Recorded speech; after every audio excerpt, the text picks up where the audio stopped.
This episode of the Danger Close podcast is brought to you by Cry Havoc. From New York Times #1 best-selling author, Jack Carr. Cry Havoc, a Tom Reese thriller. Order now.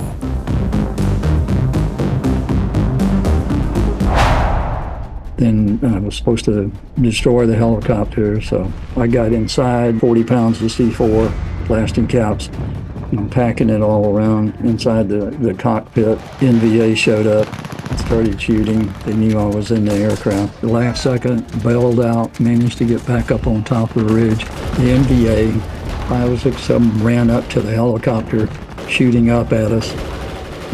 And myself and the team are kind of looking over the edge thinking, they're not really standing behind the helicopter with the time fuse burning. But they were. And we got down, and all of a sudden 40 pounds of C4 goes off. Nothing but body parts and pieces of the helicopter scattered all over the jungle. Then the main body of the NVA came up, so a big firefight, brought in some gunships, eventually got out of that. Just enough to get inside.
A couple other things out there very familiar to those who have read your books. A front toward enemy right there. I love that. Yeah. And a couple grenade examples. And what's next to the pineapple grenade there? What is that?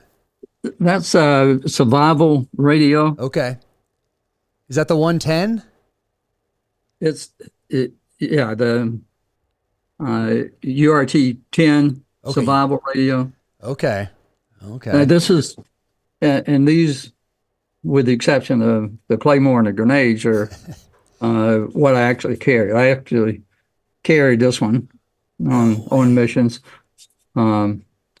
So I had one before this, but big piece of shrapnel buried inside of it, and and I carried it in my shirt pocket over my heart. I remember reading that story. Yeah, but I like to take this one when I do actual presentations on site and just say, here, fill this. And when people grab it, they almost drop it. It's, wow, I can't believe that thing's that heavy. Yeah. Yeah. Everything we carried was heavy. Yeah. And you carried a lot. In reading your books, you carried more, it seems, than other teams when you were team leader out there. Would that be fair to say? Yes. I was a team leader, but I have a tendency to want to shoot back if you start shooting at me. So, most people carried around 30, 35 magazines. I carried 50, so that gave me some, a little extra ammo to shoot or distribute, to the team members.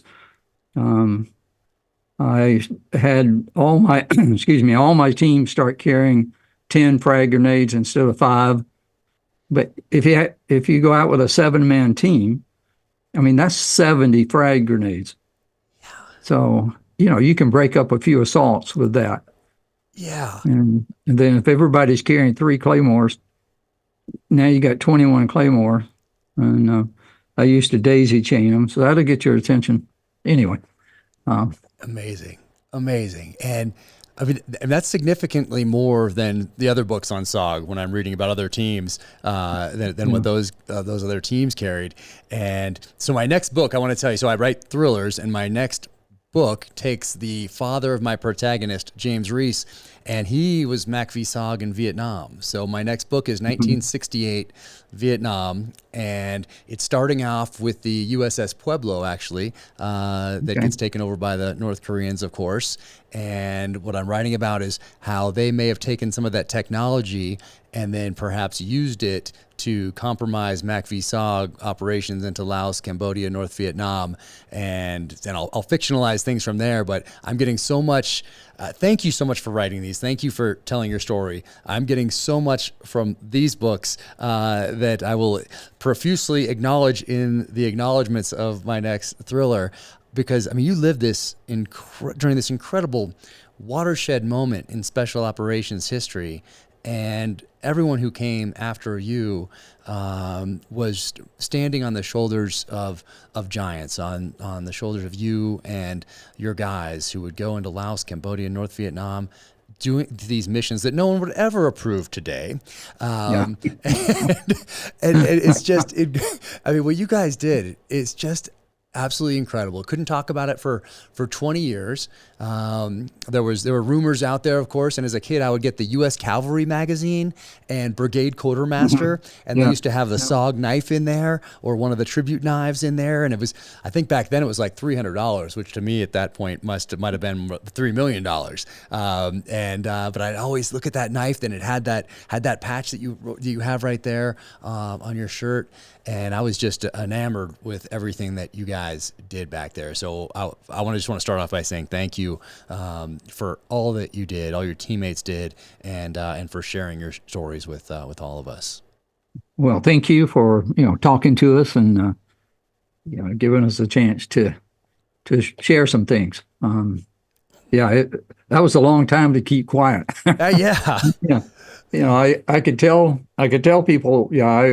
I was in Vietnam. I was in the 5th Special Forces, and we did ambushes. We did some pretty cool things, but I couldn't say that we actually did it in other countries and things like that. So I couldn't say anything about SOG. So yeah, amazing. And there's all those years later, I think after that was lifted, that the Presidential Unit Citation came out. Yeah. Wow. Were they waiting on it all those years just for enough things to declassify that they could do that? Yeah, that was part of it. And the other was just, it takes time for, to get the signatures, to get all the approvals to be able to do that. So, and they're working on another one now, trying to award a gold medal, to the SOG guys. So, wow. I don't know. They've got a campaign working on that. I don't know if that'll ever get through or not. So wow. Well, 20 plus years, because it was George Bush who signed that, if I'm not mistaken, the Presidential Unit Citation for you guys. So yeah, it's 20 plus years after a lot of those actions. That seems excessive. Yeah, and it's starting to get late in the day now for SOG guys. Oh. Our numbers are going down. It's almost like being back there.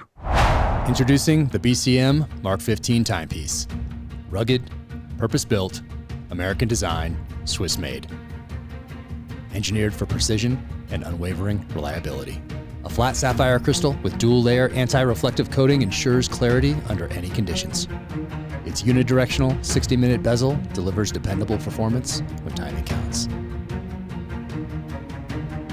Equipped with a satin stainless steel bracelet featuring a secure deployment clasp. Super Luminova X1 illuminates the hand's numerals and hour markers, offering visibility you can trust.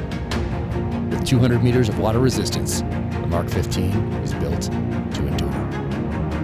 Each model is limited to just 200 pieces worldwide.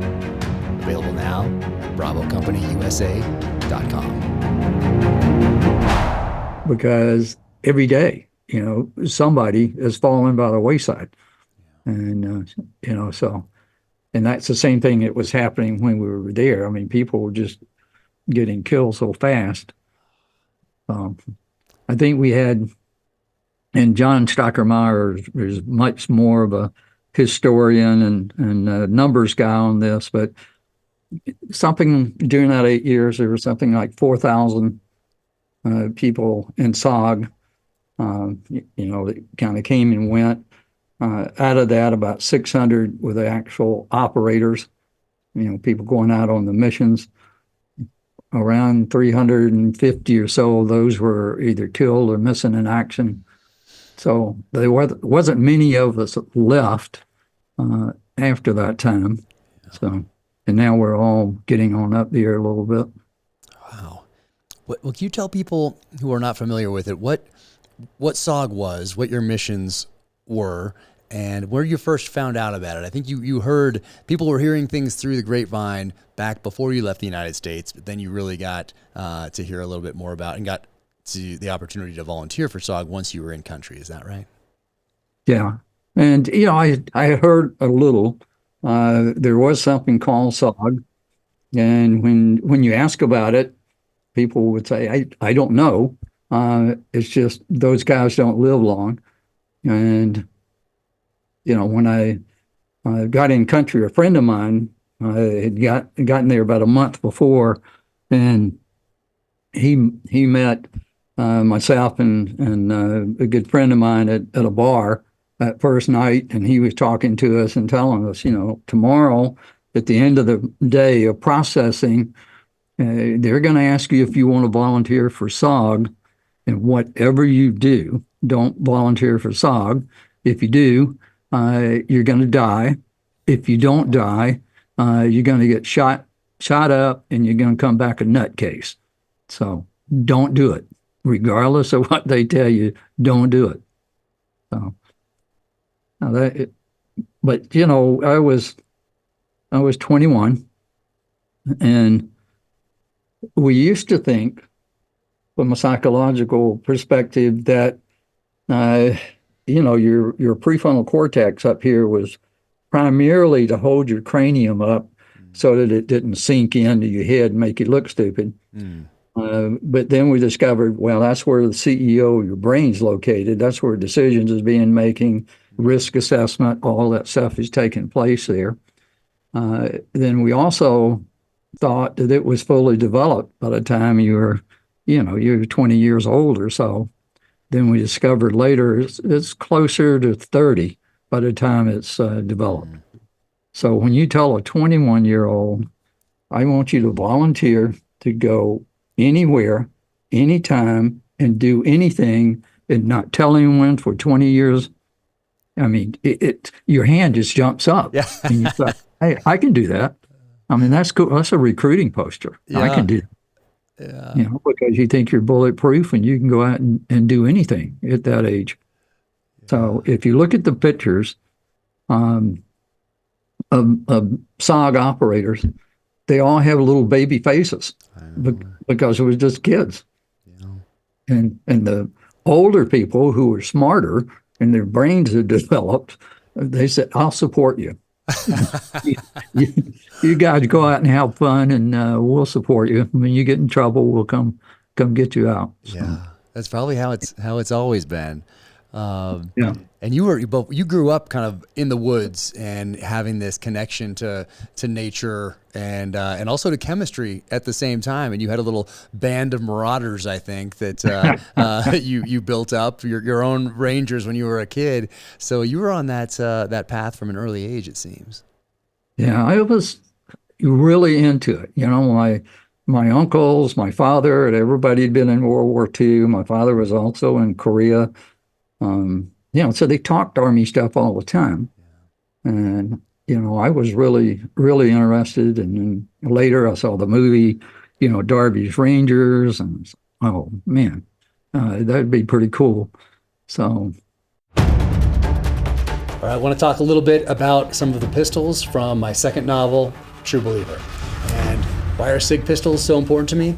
That is because I took the 226 right here in its Mark 25 version, downrange on every single deployment in the SEAL teams. And it plays a very major role in both the Terminal List book and television show. And I always had this pistol on my side, so very natural for me to incorporate SIG pistols into the pages of my novels. And I love that SIG pushes boundaries and takes risks. So I started writing True Believer in the summer of 2016. And during that time, this pistol right here, the P365, this one came out. So in the first book, if you remember, James Reese, he carries the Glock 43. And when I get to True Believer, now the 365 is out, and I have a conversation in True Believer. James Reese has spent time learning to live again in Mozambique. He's been recruited by the CIA by his friend Freddie Strain for a mission, and is now in Mozambique getting up to speed on some new weaponry. I'll read that right now. Okay, here you've got some handguns. Even though I know you like the Glock, I'd like you to try the new SIG 365, especially for work in low-vis environments. It holds more rounds than your 43. I heard a lot about this during deployment. I'll give it a run, Reese said, immediately impressed by the subcompact pistol. While Reese loved his subcompact G43, the unprecedented 12+1 9mm capacity of the SIG P365, along with its surprisingly smooth striker-fire trigger and night sights, made this one a winner right out of the box.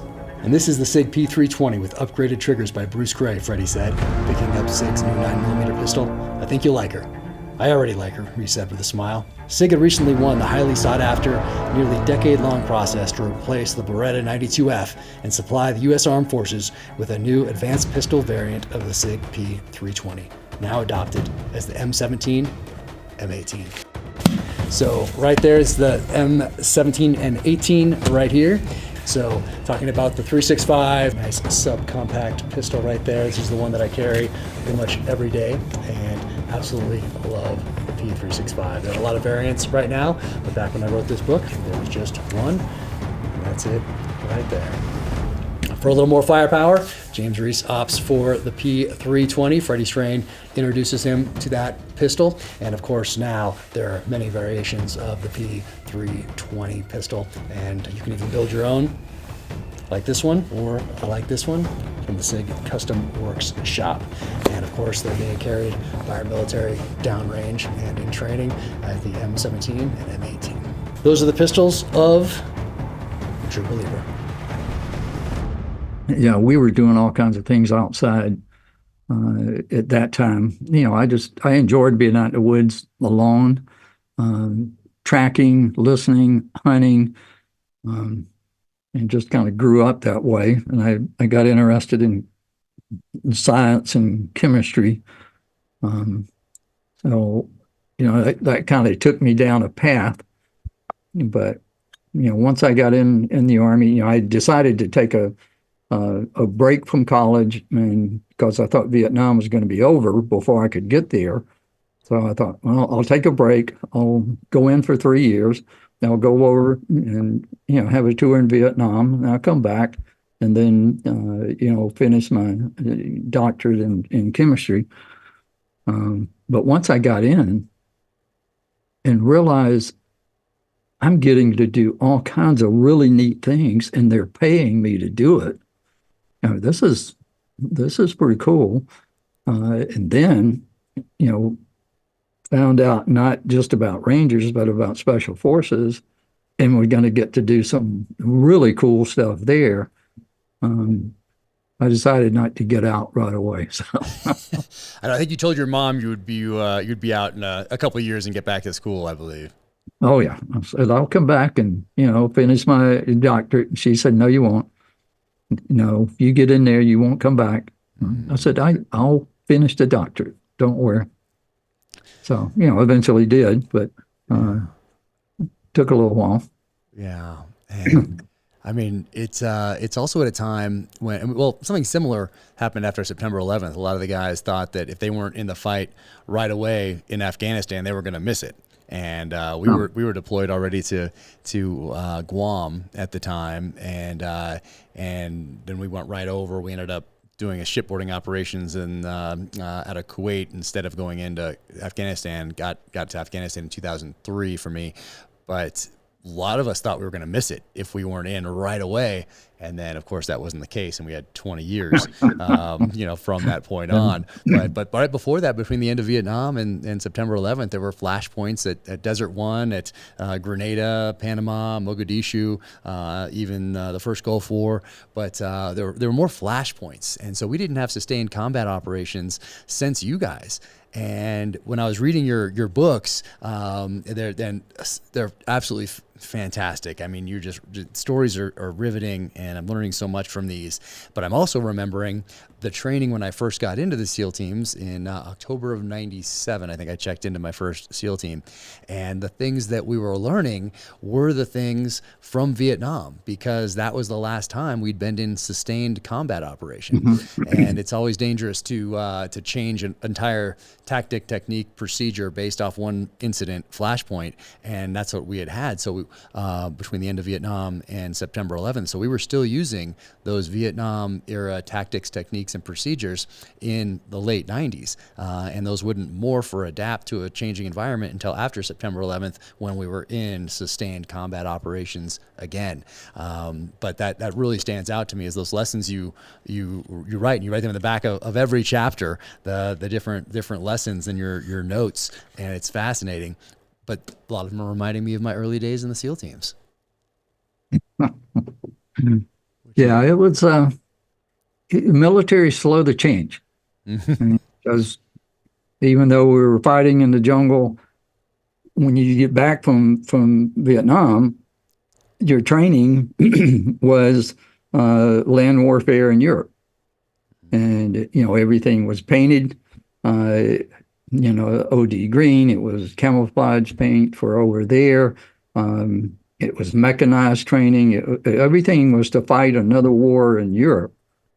And then, we started adapting some to the jungle. And then when the Middle East came along, then finally we had to start changing, finally developed a camouflage pattern uniform. In fact, I still have one of the first desert camouflage sets of fatigues that was approved by the Army, because I was in the Rangers then, and they sent us out to train the 82nd, getting them ready to go over to do some desert training. So we actually added an extra phase of Ranger School. A desert phase was put in there. But yeah, I still have the desert uniform and all of that. I love it. And you came in, I believe you came in 1967. Is that right? Right. January 67. Right. So you're hitting the war in 1968, which is the year that we had the most U.S. casualties. Right. And even in 67, in the lead up, at what point did you know, or was it later that you found out the life expectancy of a first or second lieutenant? When I was in OCS, they were talking about it. Yeah. If you're lucky, maybe a couple of days or they're all kind of numbers like that thrown around. And somewhere there in the book, I think book 2, I talk about one of the things that I learned is, if you're a leader in combat and you're doing what leaders are supposed to do, you need to understand you're going to get hit. You might not get killed, but you're going to get hit with something, shrapnel, napalm, something's going to hit you, because you have to get up, you have to move around, you have to see the battle space, you have to expose yourself to know where your people are, particularly in the jungle, because you can't see them once they start to go down. So you got to try to be able to hear where they are and maneuver them. You got to hear the enemy.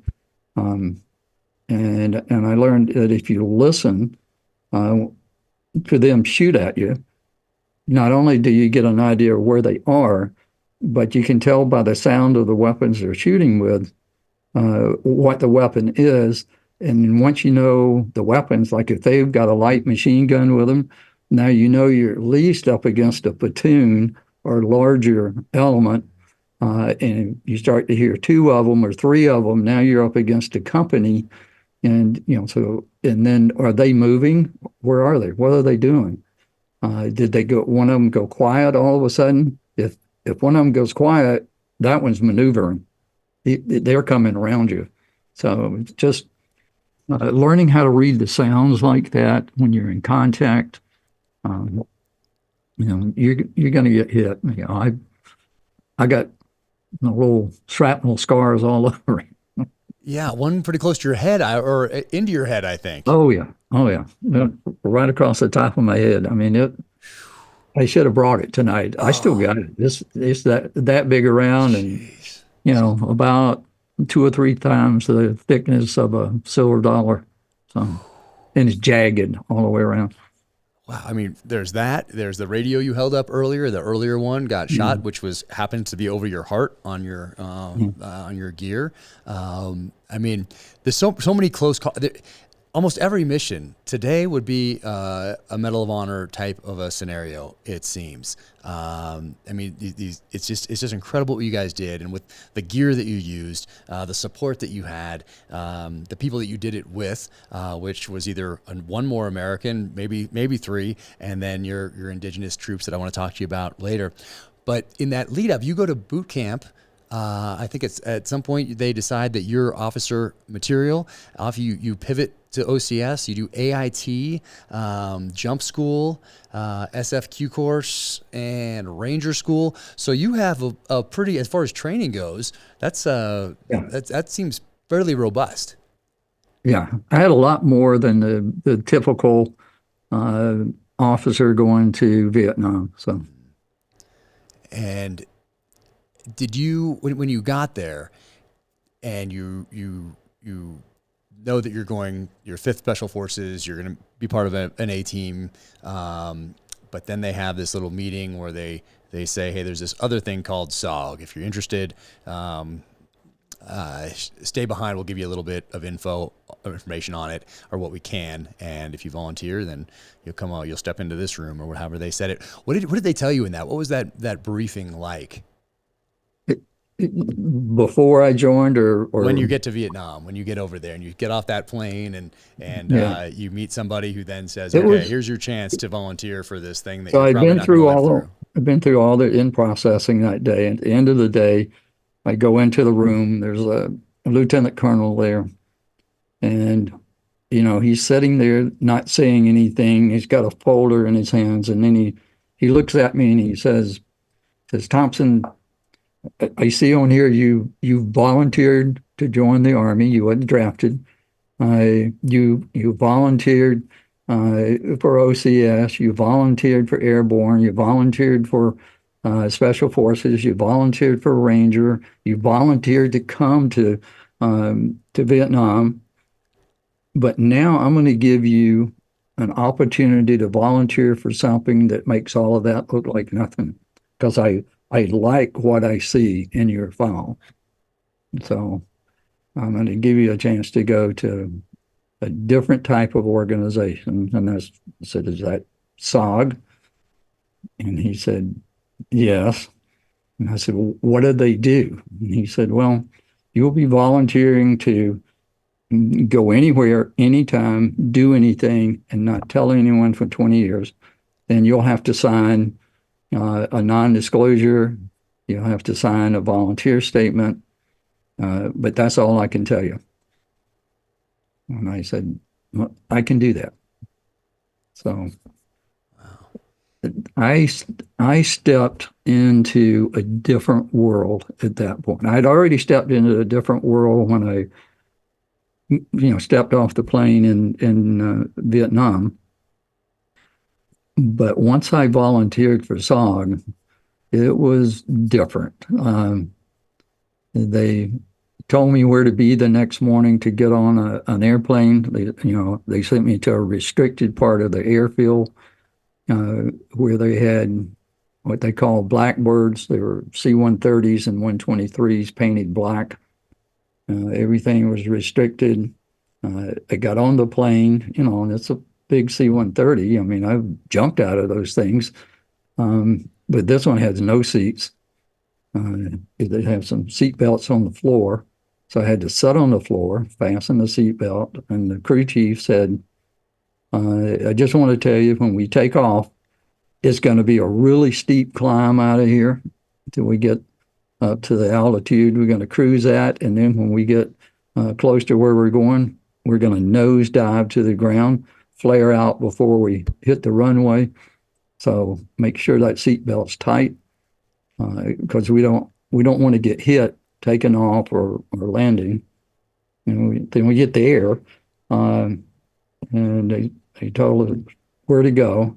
That there was a bus coming to pick us up and transport us.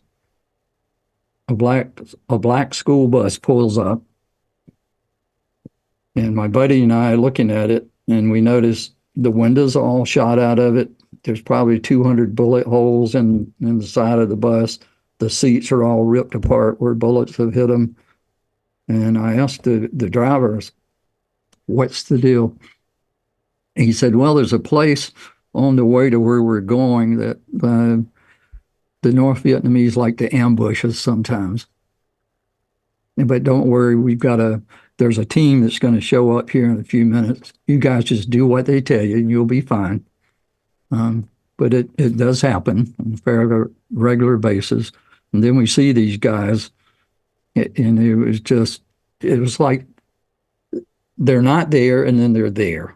All of a sudden they appear and they're walking toward us. We'd never seen anybody dressed like them. There are no patches, no names, nothing on the uniform. They've got grenades hanging all over them, ammunition pouches all around them, headbands on, carrying strange-looking weapons, and it just really scary-looking people. And when they got on, the guy that appeared to be the leader said, if we get ambushed, you two hit the floor and don't get up until I tell you. We'll take care of them. And everybody took up defensive positions on the bus, and off we went. We didn't get ambushed, but that was kind of a scary group of people to be on there with. But my buddy and I were talking about, we're going to be one of them pretty soon. Yeah. So that's pretty cool. And you didn't have any weapons yet, right? You hadn't been issued any weapons. We didn't have anything. Wow. And then, when we got up to CCN at Da Nang,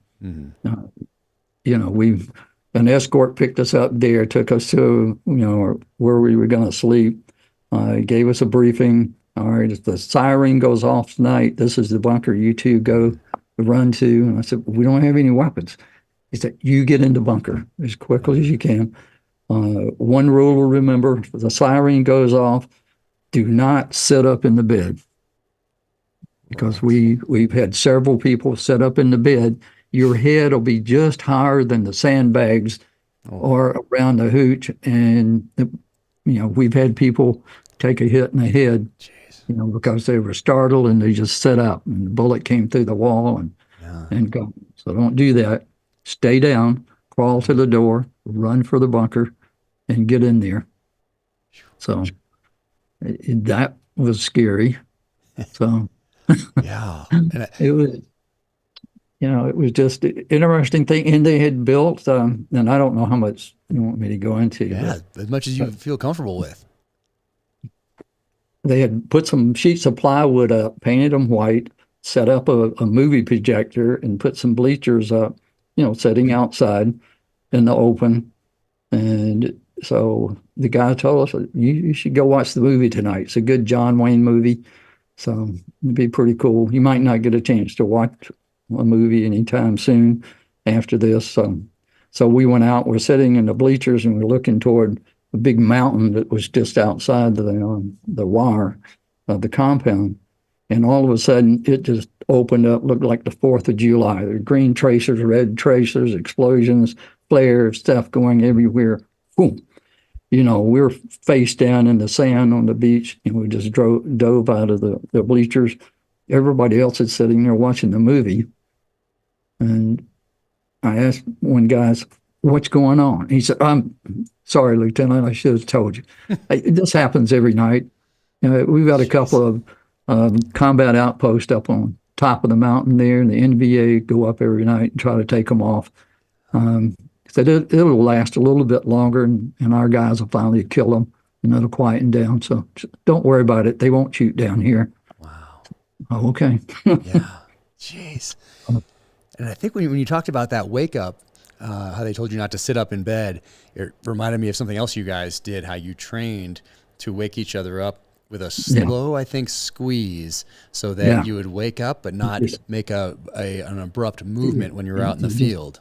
Right? You just squeeze the back of the triceps there, just, and it's amazing. You can do it to somebody now, and you can watch as you squeeze, their eyes are open. And, you train yourself to, if I'm squeezing you, there's something I want you to hear or see. Don't jump, just to open your eyes and listen, see what's going on.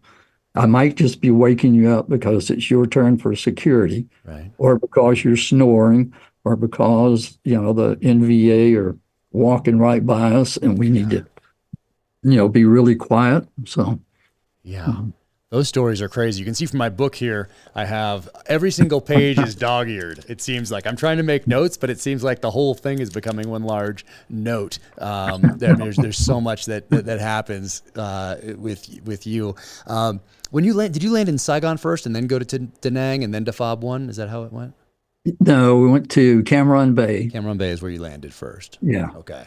And that was, kind of like the Air Force briefing we got. The pilot came on about 20 minutes before we got there and said, I just want to brief you about the landing that's going to take place. We're going to dive down. We're not crashing. But don't take your seatbelts off once we get on the ground, because we're going to continue to taxi really fast. And we're going to taxi you right up to where you're going to depart. You guys will all be going out the front doors. While you're going out the front doors, the guys who are leaving are going to be coming in the back doors. So we want to do this as smoothly and quickly as possible, because the Viet Cong like to fire mortars at the planes while they're on the ground with all the people around them and in them. So we don't want to stay on the ground very long, and you don't want to stay in a mob like this very long. So you get inside. Anyway, we did that. It was kind of the start. Yeah. Stepping into a different world. I mean, you left one world when you got on the plane. When you stepped off the plane the next time, I thought we'd get some fresh air now. The air was so full of smoke and other things, fuels and fumes, and it just burned your eyes. But another thing that was interesting for me was seeing the Vietnamese people. And I thought, I can see the tops of most of them's head. I'm not used to that. I'm not a very tall guy. People usually see the top of my head, and all of a sudden I was taller than the average person around. So I thought, this is nice. Wow. So, but, it was a different world, and the hustle and bustle and planes going everywhere, vehicles running around, fueling, smelling a JP4, all that stuff. And so in Da Nang, that's CCN up there. Yeah. And is that where you get your next brief about SOG? Do you get more information there? Do you get weapons there, or do you have to wait till you get to FOB 1? We had to wait. So at SOG, the next morning we had to go in and meet with the camp commander there to get the briefing on what SOG was really about. So there was several of us that had come in together, probably 6 or 7, and they told us, you're going to get your briefing, and it's top secret. Don't take notes. Don't discuss anything we say in here outside of this room. And once we uncover the walls, there's no backing out. So if there's any doubt in your mind right now, you want to rescind your volunteer statement, you need to do it now, because once we start the briefing, you're in. So nobody left. But he uncovered, the walls, and it's just big maps. And it's kind of obvious when you look at it. This one says, Vietnam, and right above it's North Vietnam, and here's Cambodia, here's Laos, here's Thailand. and little target squares all over in these other countries, not where we were. Mm-hmm. Wow. You knew he was about to say, we run our missions outside, South Vietnam. Yeah. Did you know you were going to FOB 1 at that point, FOB 1? Not right then. We all got that briefing. Then we went outside. And when we got outside, then they divided us up. So myself and some other guys went, we were put on a King Bee to fly up to FOB 1. My best friend ended up, going down to CCC with another one. That's the first time we'd been separated in 2 years. That's Bob, right? Yeah, that's Bob. So, anyway, so I went up the air. We got off the aircraft there, and we had a little formation, and the sergeant major came out and read off everybody's name but mine, and he said, "You guys are all going to 1-0 school, tomorrow." And I said, "What about me?" And he said, "Well, Lieutenant, you're special forces, you're a ranger, you've done extra training. They're not going to teach you anything down there you don't already know, or that your team is going to teach you starting tomorrow. Mm-hmm. We're putting you to work." Wow. And the rest of the guys are going to go spend a couple of weeks, down at the training camp. And then something happens that you talk about in the book that was eye-opening for you, is you find out that there's a SOG team that didn't make it back, and you have to go in and go through their gear looking for anything that might be classified or anything like, and you go in and you end up knowing these guys. Yeah. So I mentioned something a little while ago about kind of stepping into a black hole. Yeah. And so I got deeper into it. I go over to the supply room, and the supply sergeant there says, we lost a team. Their personal items have all been packed up in the duffel bags, and we needed an officer to go through each one just to make sure there's nothing in there classified. There are no pictures or nothing in there talking about classified missions. So that means you got to read. If there are letters, you're going to have to read them. And there were 7 duffel bags in there. In the first duffel bag I pick up, I look at the name, it's stenciled on the side of it, and there's one of my buddies from Bragg that had left about a month before Bob and I did. And, he's been there a month. He went into SOG. Nobody knew what happened to him once he got to Vietnam, because you just disappear if you go to SOG. So there's all of his stuff, and I'm inventorying it all. And he's only been there 30 days. So, SOG is becoming more and more real. And I'm thinking more and more about what my buddy said about don't volunteer for, because you're going to die. Well, here's, a friend already that's been there 30 days, and, he's gone. So anyway, I got through that, and then went out and met my new team that afternoon and started drawing equipment and getting ready to go to work.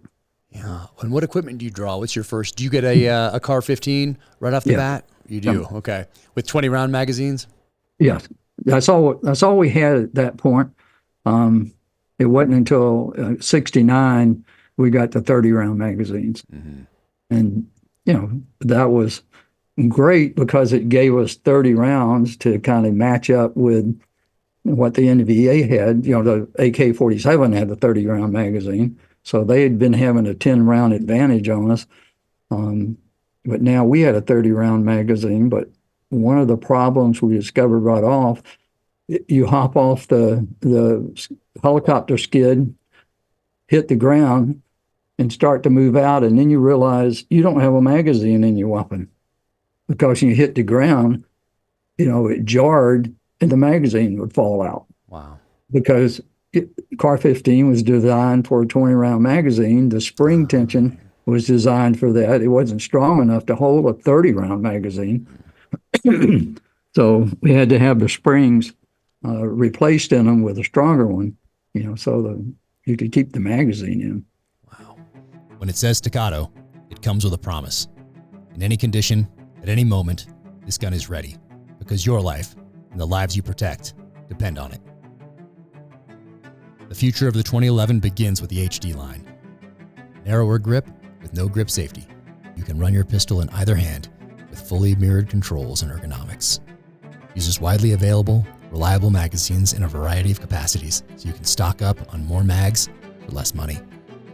Allows common duty optics to be attached directly to the slide instead of to a plate. Staccato, engineered for performance, built for freedom. But I started off with 20 round magazines, Carr 15, and drew our web gear and everything, and they kind of showed me, this is how we set it up on the team, and started getting ammunition. And it was interesting because we were inside a friendly compound, but in SOG compounds, you could walk around with grenades hanging on you, all your loadout if you wanted to. But, the regular Army compounds, they didn't want you to do that. Yeah. So, so it was kind of like a Wild West. You're walking around inside the compound, and everybody is armed to the teeth, including the indigenous members. Yeah. Who would shoot each other from time to time. So, oh, geez. The different ethnic groups. You had to feed them at different times. You couldn't put them you couldn't put the Montagnards and the Vietnamese in the mess hall at the same time, because they'd get in fights and they'd start to shoot each other. And you had the Montagnards, Nungs, and Vietnamese. Was there anyone else that you had up there? Right.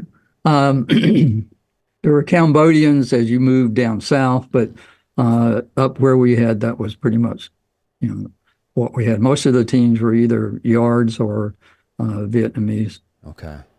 And did you get, are you drawing your claymores? You're drawing multiple types of grenades, toe poppers, your radios, your knife. What knife did you get initially?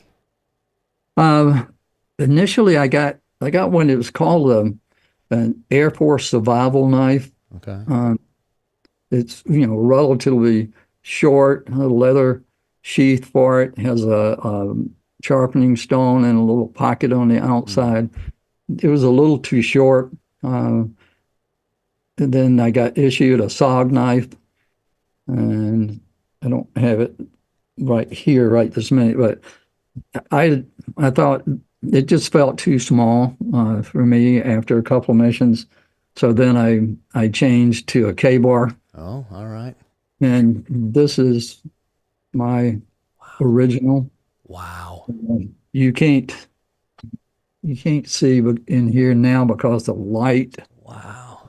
But you can see the hack marks, chip marks in the blade, hitting bone and chopping. And in the book, when I talk about using a K-bar, this is it.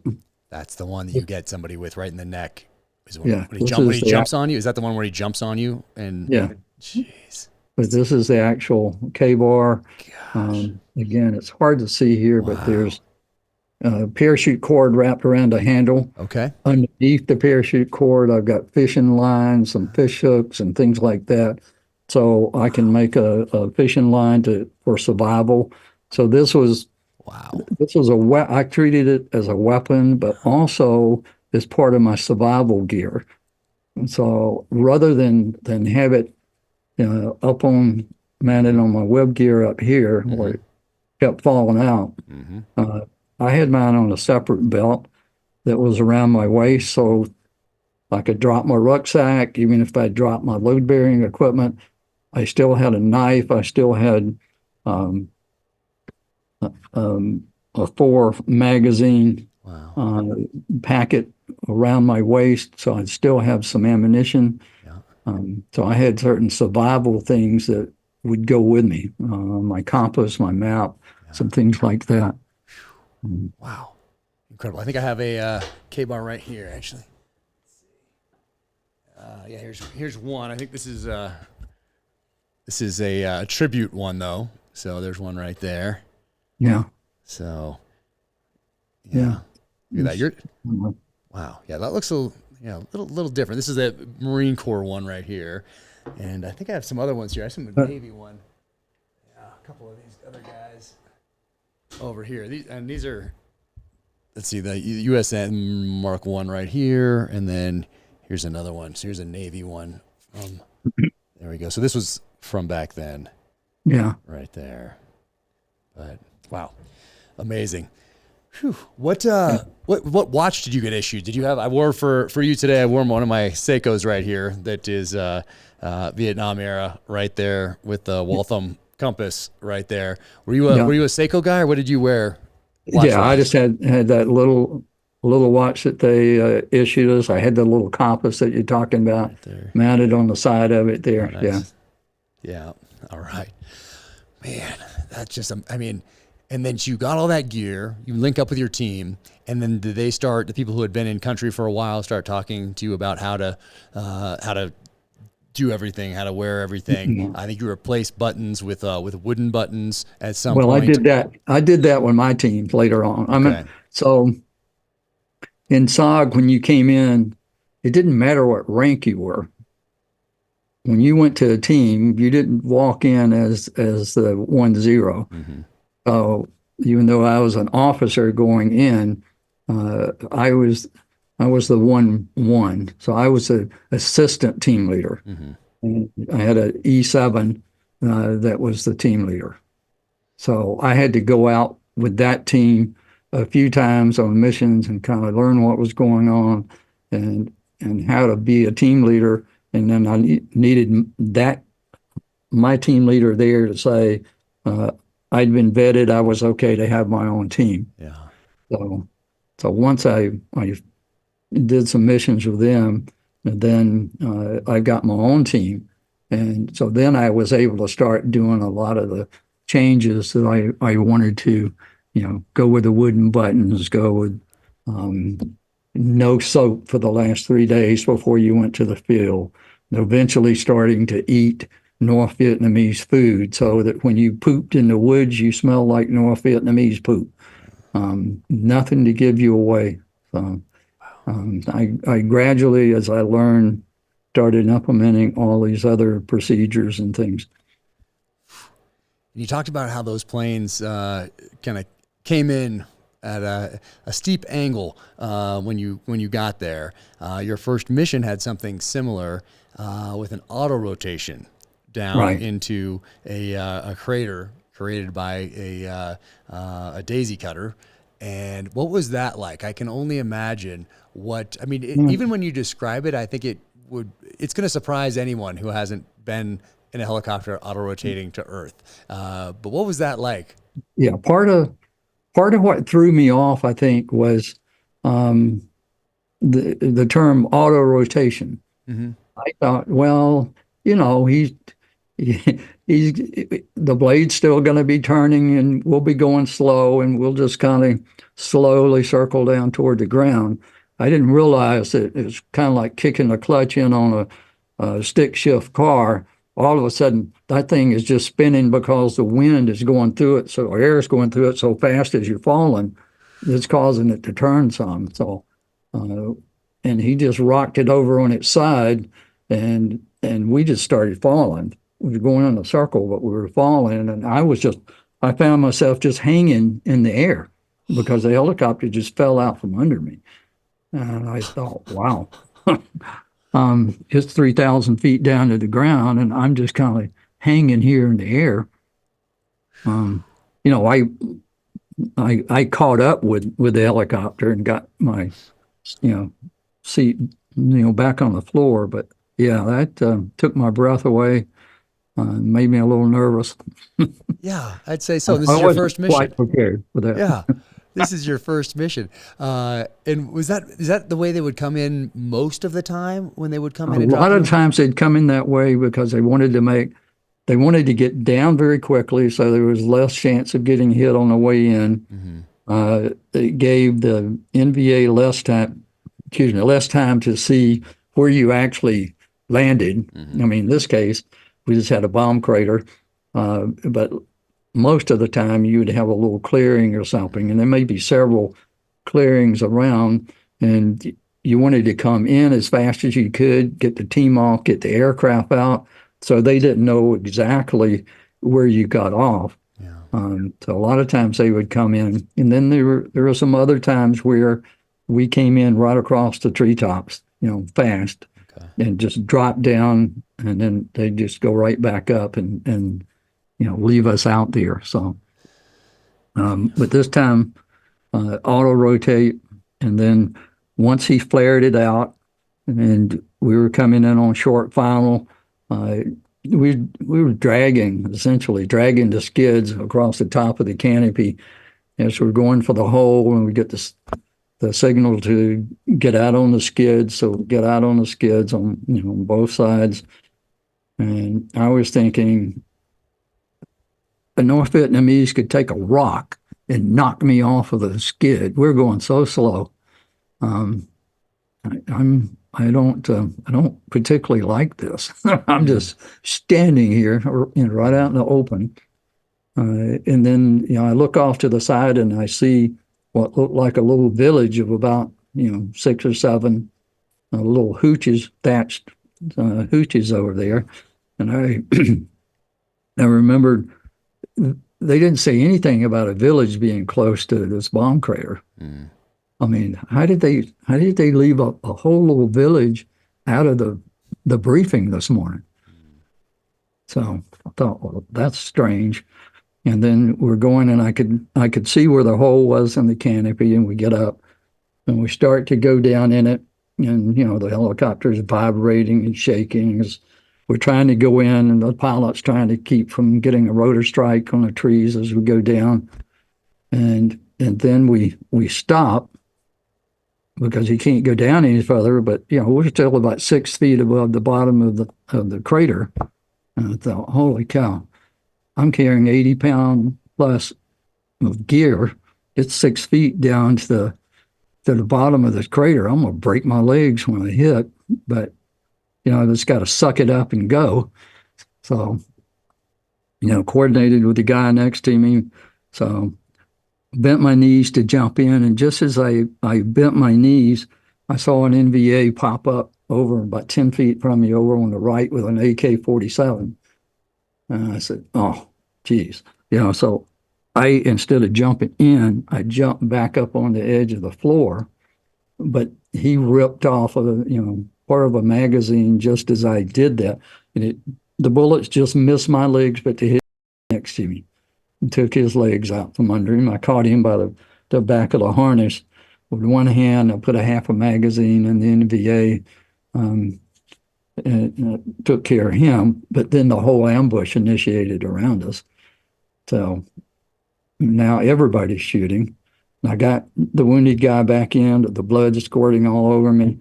So I'm getting soaked with blood. I got an indige on each side of me with a Carr 15 muzzle, on each side of my head. So I'm getting powder burns, coming out of that. The M60 machine gunner right next to me, the door gunner. He's firing. Bullets are crisscrossing inside the compartment.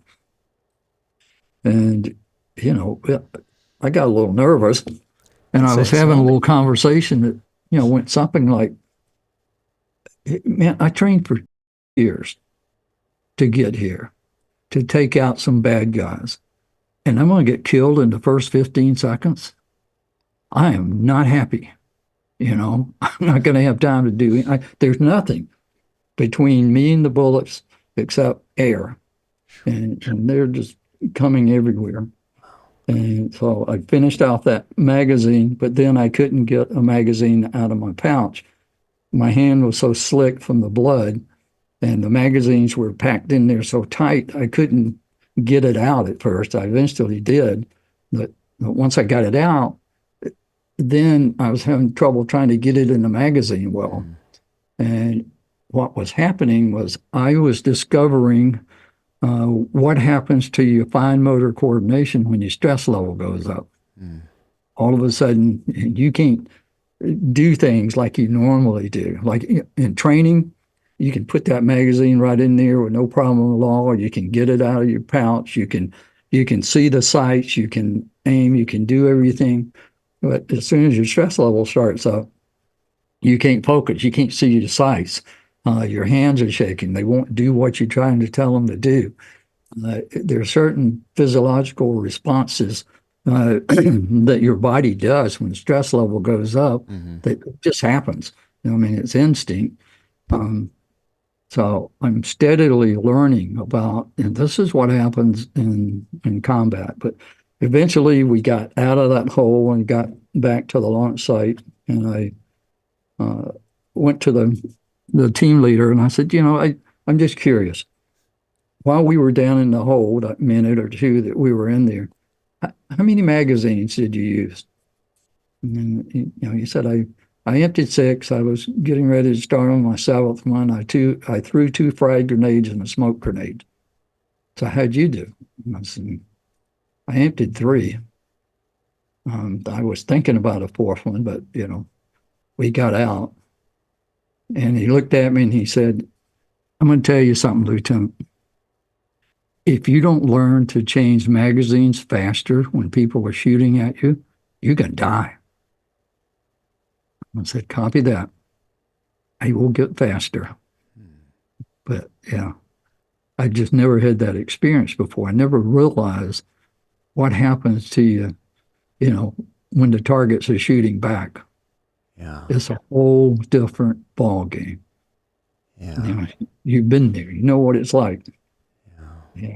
If you were a deer hunter and the deer had an AK-47 and he was hunting you, it'd be a lot harder for you to hit him, particularly once he opened fire. So, wow. Anyway, how many missions did you run before you became the 1-0 and got a team? I did 4 with that team with RT Alabama. So I did 4. And they closed down the FOB1 where we were and kind of scattered the teams around. So when I moved back down to Da Nang, they gave me RT Michigan there. So that's where I got to really start to put in all the changes that I wanted to make based on what I'd learned on the other missions. That was at the end of 68. They consolidate some of the FOBs. Yeah. So in January of 69, I moved down and got the other team, RT Michigan. Got it. Those other missions that you ran up there before you got your own team. What were the main lessons you got out of doing that, and knowing that you're going to take over as a 1-0 here in the near future, if you survive? Was the if ever in your head, or did you just go about doing this not thinking about the odds, not thinking about how many lieutenants were being lost the previous year, and just focus on the mission? Or were you doing this with essentially not the understanding, but realizing that you probably weren't coming home from this? Yeah, in my own head, I had doubts about whether or not I'd see my 22nd birthday. Just based on the first mission. Yeah. And then the second mission, we actually got on the ground and did things there. And I started learning. One of the things that I realized was that first night, once it got dark, I realized I shouldn't fear the dark. The dark is actually my friend, because we're not going to move. We're down in our remain overnight position, and we're not going to move. If the NVA are out there moving, trying to find us, we will hear them. We will know where they are. They will give themselves away. So there were advantages to it being dark. And I had spidey senses anyway. So I had better than normal night vision, with just normal vision. And then hearing and listening and putting all these things together, and some of the chemistry background started coming into play about why is this happening? What do I smell now? Why do I smell it? Why do I hear sounds or not hear sounds? And learned pretty quickly that first night that once we got down and got quiet, the bugs and different things would start making noise, which was really like an early warning device, because if anything big moved around where they were, they would quieten down. Then all of a sudden, and I divide everything up into quadrants, all of a sudden this quadrant over here goes silent. If this one goes silent, there's something over there. Tiger, deer, man, so I was able to start to learn how to use my senses better, and eventually so it was more like it was just one big sense, and little sub-senses like taste, smell, things like that were down in there, but the whole sense would give me this immediate, something's not right, something's about to happen. Okay, what is it? What do I smell? And I realized fairly quickly I could smell the North Vietnamese. If the little breeze or air was moving toward me, I could smell them. I could smell what they had to eat, last the spices on. I could, if they knew we were there or in the vicinity, their fear level would go up, and chemically, you have a different sweat when your fear level starts rising. Fear sweat smells different than normal sweat. It's much stronger. It has a different smell to it. You can smell somebody farther away if you know what that scent is and what it smells like. So I could start to smell them. If they're moving at night, they will make a noise. They're going to break a twig. They're going to bump a stalk into a tree or something. Mm-hmm. They're going to make a sound, and now I know I'm starting to hone in on where they are. I can tell that they're moving. I can tell which way they're moving.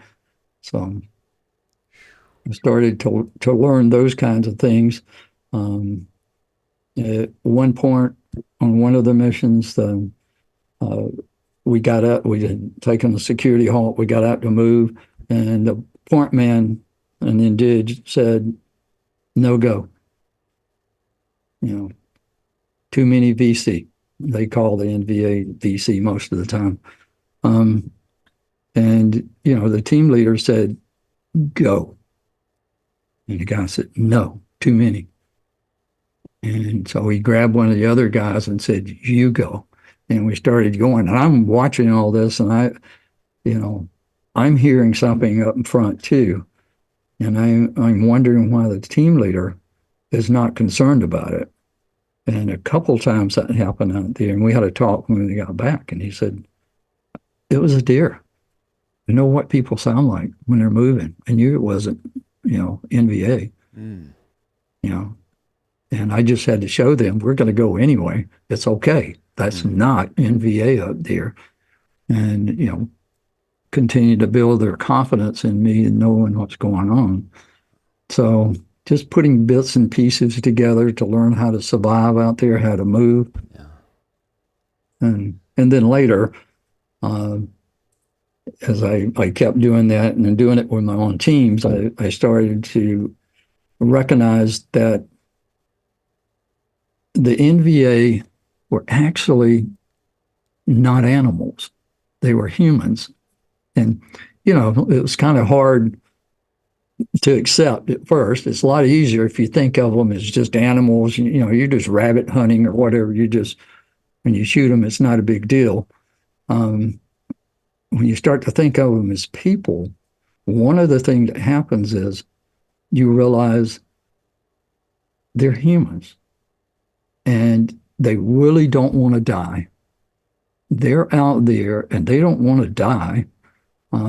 And they get scared, they get stressed, just like we do. And what happens is the stress level will cause you to do things that are instinctive. You will behave in certain ways when your stress level goes up. When I start shooting at you, there are things you're going to do without even thinking about it. And I started watching, and I was picking up on those patterns. So I told my guys one time, I said, there's something about, human reaction to combat. There are certain things that the NVA do that we need to watch for and be ready for. And, they were curious, wait, what is it? And I said, well, watch. Every time when we initially make contact with them, if they go behind a tree or behind a rock or something, every time they will shoot around the right side of the tree or the right side of the rock. So we know they're going to do that.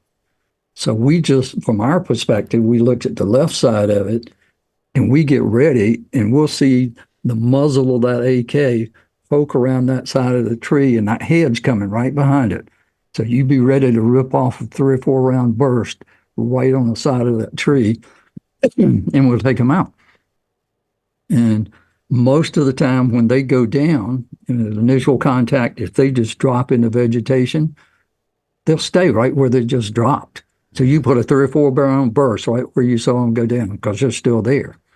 So they got really excited about that and they started watching and said, wow, they do that. They really do that. And I said, yeah, but the other thing, we're human too.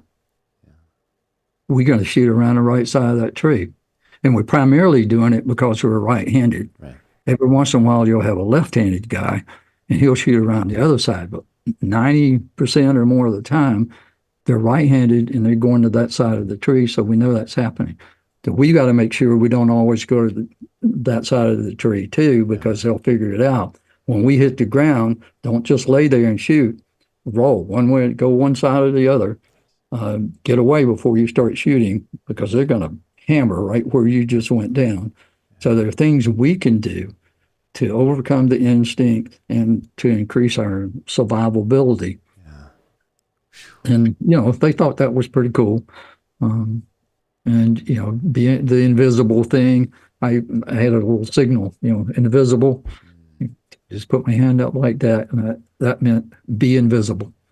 So that means you don't smell, you don't make a sound, you move in a particular way, and think we had a whole little set of things that we did to be invisible. And it's like if you're a deer hunter and a deer is coming directly at you in the woods, he's much more difficult to see than if he's going across horizontally.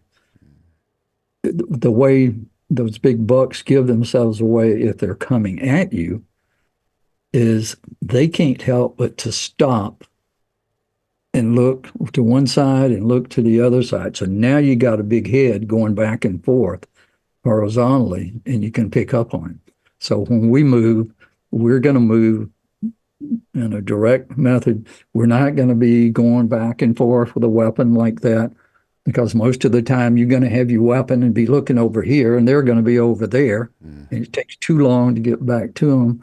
So we started practicing on a range, a lot of things to do, how to shoot, how to point shoot, instinct shooting. And, we became much more lethal when we started doing that.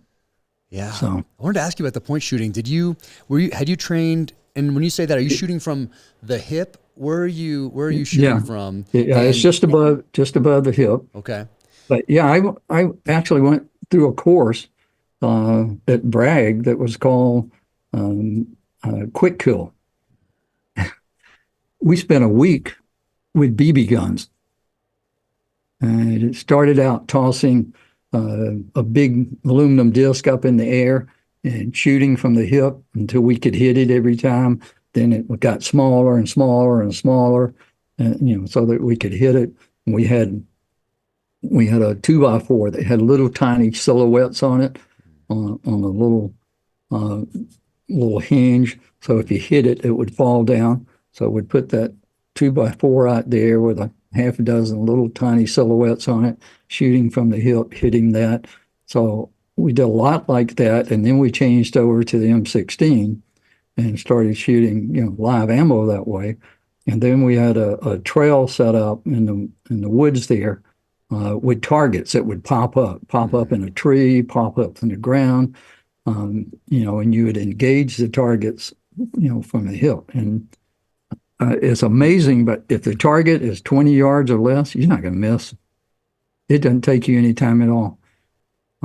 You can hit it. So we started practicing on the range and put the silhouettes up and had guys out there. In fact, there were a couple of books, I think, or pictures in the book showing us on the range shooting from the hip. You can hit them. And I used to put 5 silhouettes up fairly close together, and I would go down to the ground. And as I was going down, I would empty a 20-round magazine and hit all 5 targets before I hit the ground. So in a second and a half, I had hit all 5 targets, and I was, prone on the ground. And I used to practice with that. Wow. What messes you up is if they're spread too far. Then you have to shoot at some of them, but the ones you don't shoot at, they're going to nail you if they get a chance.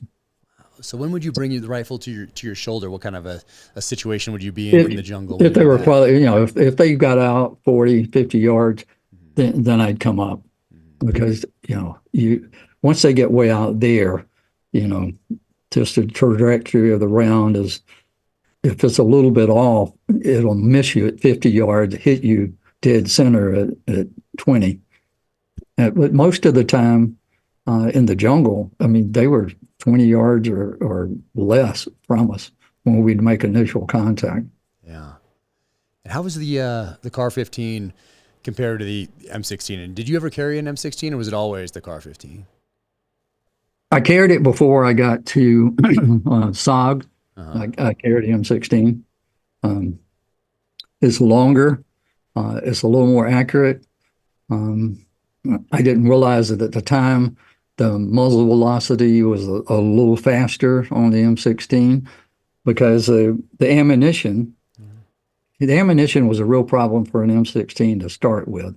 And it gave it a really bad reputation of jamming and things like that, because the powder that was in the original ammo, it was not what should have been in the ammo for the M16. Once they changed the powder out, they didn't jam very often at all. But what they did do was, you put it in that short barrel, Carr 15. It's still burning as the round is going out the muzzle.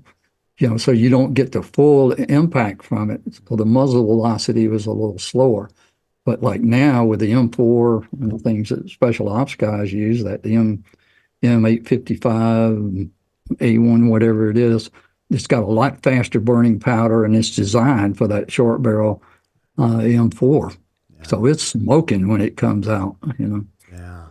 And you mentioned tigers before, so it wasn't just the NVA out there or VC, or it was tigers. Let's see, snakes that if they bit you, you wouldn't last very long. Leeches, sometimes you're covered in them with North Vietnamese army soldiers all around you, and you can't even move. And I think one team ran into an elephant. Is that right? Yeah, I actually fell in some elephant poop. I read that. I read that. I'm going down a little hill, and it was wet and it's muddy, and I slipped. Boom! We were just right into a big pile of it. Man. But anyway, I got harassed a lot about that. Yeah. But yeah, there were 40-something different varieties of venomous snakes in the areas that we went into. And the problem was, if one bit you, you're not going to see an emergency room for hours. Yeah. Hours, best case, because you're so far, takes them so long to get to you. That's if they can get to you, depending on the weather and everything. And then, you have to abort the mission for them to come in. So there's all kinds of things going on. And, after an hour with some of them, you're too far gone. By the time they could get you back to an ER and get some kind of antivenom and stuff, it was too late. So you had to be careful about the snakes. if a tiger ever grabbed you, that was it. I mean, they could reach in with one hand and grab a hold of a full-size human and just pick you up and run off with you. Or if they wanted to, they could just one swipe, they could take your head off and just run off with your head if they wanted that. They're 400 or 500 pounds, but they're very quiet. Yeah. And it was particularly scary when you had a mountain yard team. Yeah. Because they had lived out there with them, right, and they were used to tigers coming into their villages and stealing people at night. So when they saw a tiger scat on the ground, when they knew there was a tiger around someplace, they got really nervous. And I found that what I started doing was changing my search pattern. And so I would, if I thought the tiger might be around somewhere, I inserted the color orange into my search pattern that I was looking for. Do I see anything out there that's got a little piece of orange on it? Because that would, kind of raise my arousal level up some. Jeez. But and I think is that why you switched from the Air Force survival knife to that K-bar to the next knife? Didn't you step on a poisonous snake, hold its head down, cut it off, and you wanted something a little longer? Yeah, because the blade's longer on this. So it just got my, because I could cut it, because I could cut it off way up here, and my hand is still a little further back. Sure. So I would use my left hand with the butt of my weapon to kind of hold and stabilize him a little bit, and then I could go down and take his head off. Yeah. And then, chunk that out of the way. But with that Air Force knife, you were right on top of it. Yeah. So. Jeez, that's so wild. Gosh. And I love how you took notes. And did you write these books with your original journals and notes? Because after every mission, you have this after action, and you go through what your lessons learned. And I've heard you say that you wanted to do everything better the next time. And I love when I heard you say that, because that's, for me, I wanted to be a better operator and leader today than I was yesterday. Yeah. And you're always learning. You were always trying to improve, always trying to anticipate how the enemy was going to adapt to you, like you talked about earlier, with dropping in the same place and coming around the same side of the tree and all those things. So do you have your original journals and notes that you took from all this? And people ask me that. They say, well, I thought everything was top secret, so you couldn't write anything down. And, well, it was. But a friend of mine told me the first few weeks I was there, he said, I would recommend that every time you go on a mission, as a minimum, write down the date, the type aircraft, how many hours it took to get to wherever you were going, whether you were going or coming, write it down and just keep a record of that. One reason being that if you accumulate enough hours, you might get an air medal, because the hours are counted toward, I forgot how many hours it is. There's a lot of hours, but if you get enough of them on combat assaults and stuff, you may get awarded an air medal. So I started writing down every time we went out. So that gave me a timeline. So when I got ready to write the book, because I still have those pages. I have them in my wallet right now, the original pages. Wow. So I had that for the timeline. The other thing was when I left Vietnam, I was told, by our assignments people, you're probably going to be in the States for about 8 months, and then you're coming back. So I said, well, I'll be coming back to SOG.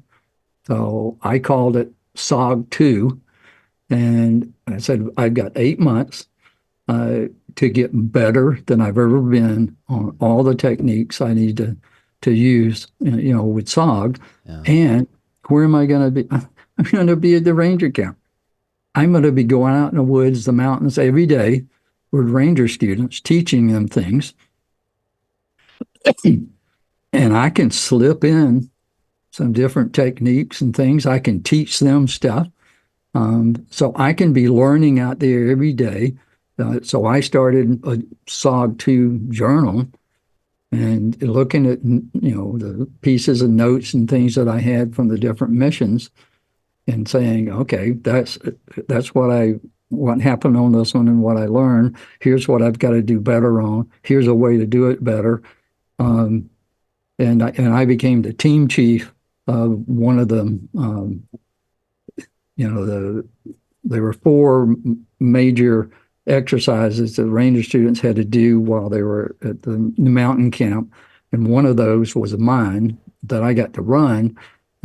So I could go out and hunt them down. And I did some things like, what is the hardest, most difficult pattern color to see in the woods in the daytime as it starts to get dark and dark. And what I discovered was that the OD jungle fatigue was the hardest thing to see once the light started getting dim. And the light was always dim if you were in a double or triple canopy jungle. Mm-hmm. So I know most of the pictures that I have of me back in the base camp, I've got on tiger fatigues. I never wore tiger fatigues out there because they just didn't match the color of the vegetation. But the OD would start to blend right in with it. So I wore the OD jungle fatigue. So I started training on different things like that. I got a German Shepherd when I got back, so I could take the German Shepherd with me. When my team was running the exercise, I could take him out. So I started training him kind of like a sentry dog to listen and find the ranger students. And watching him, what does he do? How does he find them? What are the little tales, the techniques that he's using? And I could see his nostrils as he smells. Dogs can smell you from so far away. They can hear you. When he would start reacting, I'd see his little head turn. He starts to look at where the sound's coming from, and then he starts to sniff. And as you get closer, he's sniffing more. And that's the way they're finding you. And, in there somewhere you'll see where I said, if you hear a dog bark, you hear any indication there's a dog out there, even if you put CS powder or black pepper out on your trail, he doesn't have to smell you anymore. You break a twig, he'll hear it. And once he hears it, he knows where you are. And he could leave right then. And a couple of times I had it happen. He could leave his handler right then and come straight to you. Yeah. He's going to find you. You just understand he's going to find you. It might take him a while, but he will. And the first time he gets a good whiff of CS powder and it burns his nostrils and everything, he'll smell that CS powder from a distance next time. He'll start to get the faint odor of it, and he'll say, oh, I remember that stuff. I'm not going to go up there and snort it. I'm going to go around it. So he'll walk around it next time because they learn fast like that. So learning from the dog I had, learning from the ranger students, writing it down, going to the range, practicing shooting, going out on my own in the mountains and the woods there, and going through the woods at night, going out there with the ranger students. So a lot of practice, ton of halo jumps, things like that. Talking about dogs, did you have to mix your own Blackpepper CS combination? Did you do that yourself? And how did you carry it? Like insect repellent bottle. Okay. Just they're little. Yep. You empty that out, dry it out good, and then you just, I don't have one laying right here, but you screw the fuse out of a CS grenade. You stick your knife down in there, and and then you can dump some of the powder out of it. And you just put that inside your bottle. Sometimes you put black pepper in there with it. Sometimes it's just black pepper. But it's easy to just squirt it out, a little bit of it out on the trail. And then you also carried a integrally suppressed 22. Did you always carry that, or was that something you learned to carry? A couple times it came in handy. When a dog was essentially charging right at you. Right. Yeah. I didn't start out carrying it, but after watching a couple of my guys taking it and using it, I started carrying one, and after a few missions, that just became a piece of my gear. Okay. Because it's so handy. And the integrated silencer like that, not a screw-on thing, but this thing is integrated. Yep. It's very quiet. It doesn't make much noise. There's a little muzzle flash. Yeah. So you have to be careful with that, but there's not much noise. And like in a couple of cases there in the book, if I set off a claymore or several claymores and I shoot somebody at the same time, there's so much of the flash and everything from the claymores going off, they won't notice the little flash coming out of the pistol. Yeah. Because a lot of times you liked to use almost the rifles were the last resort, it seemed like, in reading the book. You wanted to use as many claymores as you possibly could, as many frag grenades as you possibly could, so they couldn't pinpoint your location from a rifle shot. Yeah. You fire that Carr 15 at night, there's a ball of flame that big coming out, and it just lights everybody up like a neon sign, and particularly you, because it's your gun. Yeah. And they're going to see your little smiling face there, and they're all going to shoot at you. So area-tight weapons, they get really close. You've got your K-bar, they're farther out. You can use your claymores, because I like to daisy chain them together, because then they knew I was crazy. 7 of them. I didn't you put 7 of them together at one point? I'd put 7 of them together. That's 10.5 pounds of C4, 4,900 steel balls coming at you at 4,000 feet a second. If you survive that, just the blast from it, if you survive, then you look at the other survivor, if there is one, and say, this guy's crazy. Yeah. Nobody put 7 claymores out at one time, because then he wouldn't have any more left. So let's go get him. And all of a sudden, 3 more go off. This daisy chain. And they said, no, I'm not going anywhere around this guy, because he's a nut. Nobody carries that many claymores.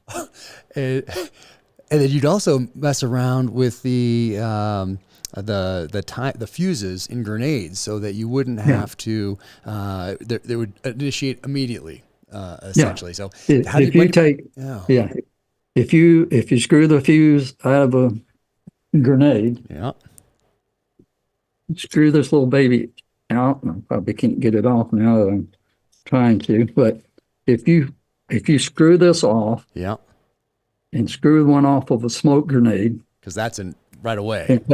Take the one from the smoke grenade and crimp a blasting cap on it, because as soon as you let go of the spoon on the smoke grenade, it ignites. So it'll set the blasting cap off right away. So you put that in here, hook a wire, straighten the pin out, hook a wire around this, run a trip wire across. As soon as they hit it, boom, right then. So that's a good way to get them. And the toe poppers, I became very good with those. And I mean, that was kind of like my recreation. I know you're tracking us. I know exactly where you're going to step when you're walking around behind us trying to follow a trail, particularly if there's a log or something you have to step over. Almost everyone will step just on the other side of the log, and that's where the toe popper is going to be. And I'll hear it go off, and I'll know as a minimum you lost your foot, you may have lost your lower part of your leg, and you're going to die, because there's no hospital out there for you to go to, and you're going to bleed to death. So I got you. And plus I know where you guys are now. So I'd put those things out there, and then, yes, got that sucker. And you also, I think, how did you attach a Willy Pete to the front of a claymore? And what did that look like going off? you just, I don't have one in here with me, but you just take a little tape and just attach it right there on the front of it. Yeah. And Willy Pete white phosphorus grenade is big, and it has a large bursting radius too. So what the claymore does is it sends the steel balls out, but it also sends chunks of white phosphorus out. And if any of those things hit you, they're just going to burn right on through your skin. I mean, if they land on you, they'll just burn right on down until they're all gone. And then the smoke, that dense white smoke that it produces, it really classifies as a chemical agent. If you breathe it, it'll just burn your lungs up. Wow. It'll suffocate you, burn your lungs up. It's not like regular white smoke. It's very different. It just messes your whole afternoon up. Yeah, I'd say so. Now you can't see me. You can't breathe. Wow. You've been shredded with all these steel balls and the heat and the blast, and you're not happy. Yeah. I mean, and you're carrying all these, you're going up against, hundreds of NVA at times. Whew. Yeah. You got to slow them down. Yeah. You've got to slow them down because, they want to come down and find you. And as soon as they find you, they want to go around you. Mm-hmm. I used to tell my guys, think of it like an amoeba. Amoeba finds a little piece of food there, and it just goes around you and consumes you because you can't get away. It's all the way around you. And that's what they'll do. And so one of the principles in the book, you'll see it says, don't stop moving. Continue to move. Because when you stop, boom, they're going to come around you because there's so many of them. And then you can't go anywhere. Yeah. And you're in big trouble. You got to keep moving. And then, so further on over in the book, starts to talk about, as the leader, I need to know the terrain. I need to memorize the terrain from the topo map before I go out there on the sand table. I need to memorize the map. I need to know where I can go, where I can't. Where are they going to try to move me to? Mm-hmm. When they find me, where are they going to try to move me? By putting guys out firing shots to try to cause me to move in a certain direction that they want me to go. If that works on me, why won't it work on them? Right. Why can't I cause them to go where I want them to, right, to set them up to be good targets, for the aircraft coming in, the gunships or A1s or F4s, set them up so they're easy targets for them and to help me get away. Yeah. So, you can play that game too. And sometimes people say, well, geez, you went after a battalion. There's 500 of them. But they can't all shoot at me at one time without hitting each other. So it's just like, if you're in a street fight and you have to take on 4 or 5 guys, don't let them surround you. Keep moving. Try to keep them in a line if you can so they can't all get to you at one time. Mm-hmm. Take them out as they come. No. Wow. And coming out on strings, what was it like the first time you came out on strings before they turned into the McGuire and the stable rig? What was it like to make that Swiss seat under fire, get your team out, maybe half first, half second, you as the 1-0, always leaving last guy on the last part of that string from the final bird, taking you out. What was that like? And what is it like to get drugged through the jungle as you're getting extracted by these birds? That was a learning experience. That's one of those experiences where, you're laying there on your back. You're trying to put this seat on, and the bullets are just coming everywhere, and they're trying to get close enough to throw grenades at you. You've sent the first half of the team out already, so there's just you and a couple of guys left, and they know that, and they're trying to assault, and you're thinking, why am I just now putting this seat on? I mean, why have I not been walking around with this thing on? Particularly when we knew we were going to make contact soon. So it just, a lot of things like that are popping through your head. Mm-hmm. And then, you finally, it's time to go. You're at the point of, do I just stay here and fight to the death? Do I try to run and escape out into the jungle until they track me down? Or do I try to get on those ropes and get out of here? We're running out of ammunition. We're running out of grenades. We got to go. So finally I get them in, they drop the ropes, we hook on, and they start to pull us up. But once you get your feet off the ground on that rope, you start to twist and turn. And the aircraft, they always leave too soon. You're still down in the canopy, and they start to fly. So now you're, bouncing off tree limbs and getting hit and scratched and cut. On this one particular occasion, that was the one where the photo. I had the radio. Oh yeah, you're feeling yourself get hit. Yeah, I feel that shrapnel hit me in the chest, and I thought, well, I'm still alive. But in that day, I got hit twice in the radio. I had the radio on. Wow. So I got hit twice in the back, but it went in the radio. Jeez. And then my rope was about 10 feet longer than my other two guys. And they both got hit as we were going up. Blood's falling down on me. I know they're both wounded. They bounced through the trees a little bit, and finally we get out of the trees. But now we're starting to travel at 100 miles an hour. The aircraft steadily climbing. We're soaking wet from all the fighting and everything that we've done up to this point. We're just soaked with sweat. Now we're driving at 100 miles an hour and climbing in altitude, and we go up to 7,000 feet. And now we're freezing, just freezing to death. And I'm watching my rope go back and forth on the edge of the helicopter. It's starting to fray. And I'm looking down, it's 7,000 feet down to the ground. I know both my guys are wounded.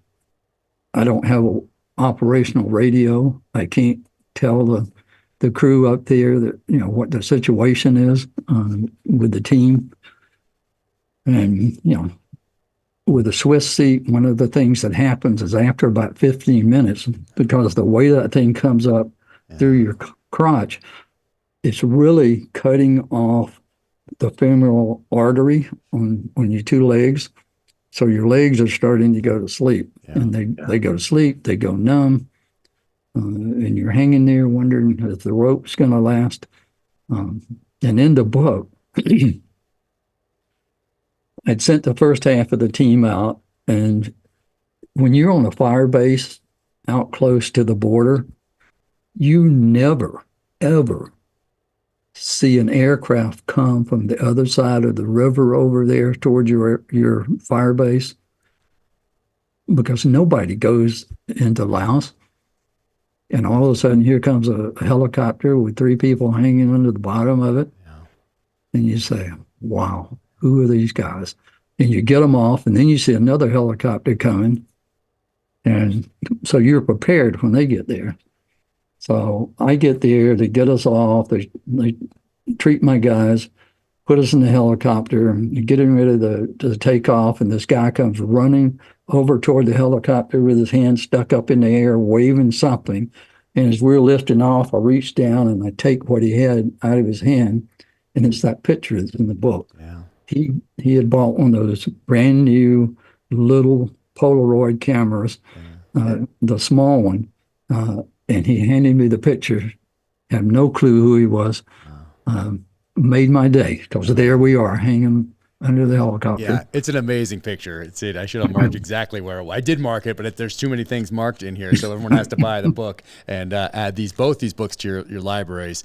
And great books for 6th graders, 7th graders, 8th graders, 9th graders to read, because today growing up, I read everything I could possibly find on special operations, anything I could possibly find, whether it was nonfiction like this, and there wasn't that much back then in the mid 80s, or fiction that had protagonists with backgrounds in Vietnam. I was reading everything I could possibly read, and I think that kids today need heroes. They need to read about what you guys did, and it'll help add some appreciation for this nation and what was sacrificed for them to have the options and opportunities that they do today, especially in a time when they're being inundated constantly with these devices they carry around in their pockets from companies who want to not modify even, but influence their thoughts and behaviors. And books like this are the ones that give them heroes. And that is so important. So I really appreciate you taking the time to write this and share these stories with all of us. It's just incredible. And on that mission you talked about, there was somebody who was hanging off strings on the bird in front of you because he went out first, and that's Eldon Bargewell. Tell me a little bit about him. He was the only American on the team when I got down to Da Nang. The other two Americans had been wounded. So he was on a Mountain Yard team. I came in as the 1-0, and he was a specialist 4th class, I think, at the time. And it was interesting. He had checked me out. So he talked to some of the people from, FOB1 to get information about me. And Bargewell was a unusual guy, extremely smart, fearless, very good in a firefight. And he had recruited a lot of the Mountain Yards we had on the team. He knew their families. I mean, he'd been out in the jungle to the villages where they lived, did them. So he had a great relationship with those guys.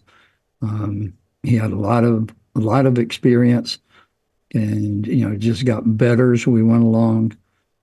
And I tell him that one of the missions we were on, the NVA had a couple of RPD machine guns. And man, I mean, they were just kind of ripping us apart. And when we got back, Bargewell said, "I like that gun. I think I'd like to carry one of those." And so I told him, I said, "Hey, in a couple of days, we're going over to Monkey Mountain, to rehearse for the next mission. I mean, that's a jungle environment. Let's get you one and let you take it over there and just carry it around and use it there in that jungle and see what you think. What is it like to actually carry this thing? Because it's bigger, it's heavier, it's got that big bipod on the end of it that you can't take off, that's going to hang up on everything. Just see what you think." So he did that, and when we came back, he said, "No, man, it hangs on everything. It's just too much trouble."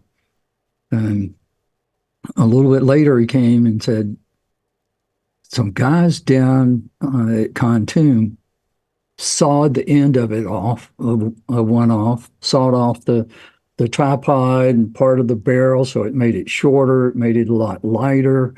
I think I can do it." So he ended up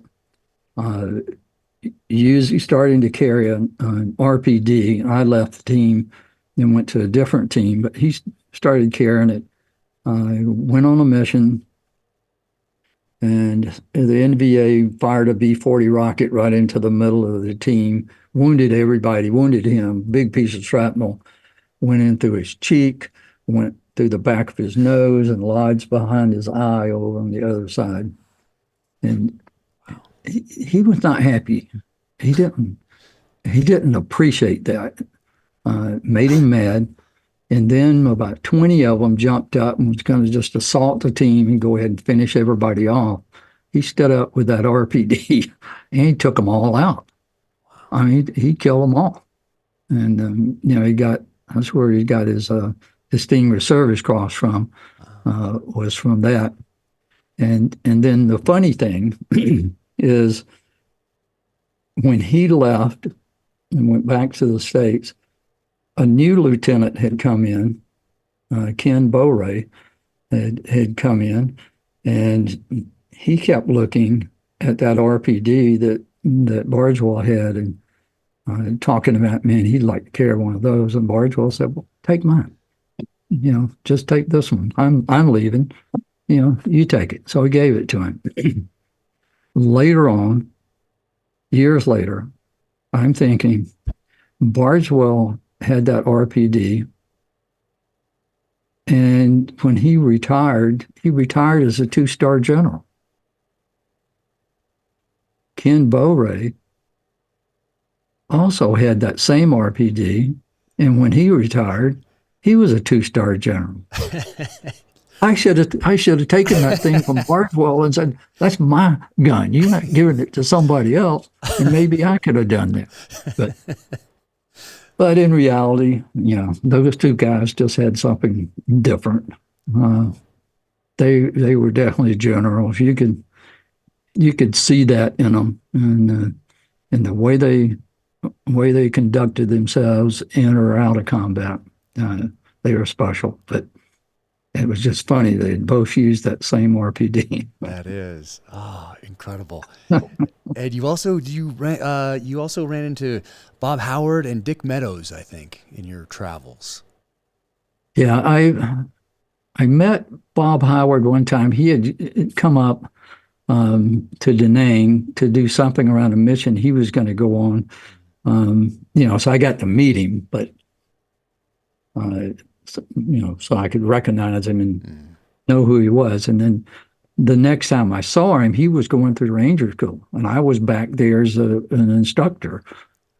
And I saw his name on the roster of the patrol I was going to be grading, that day.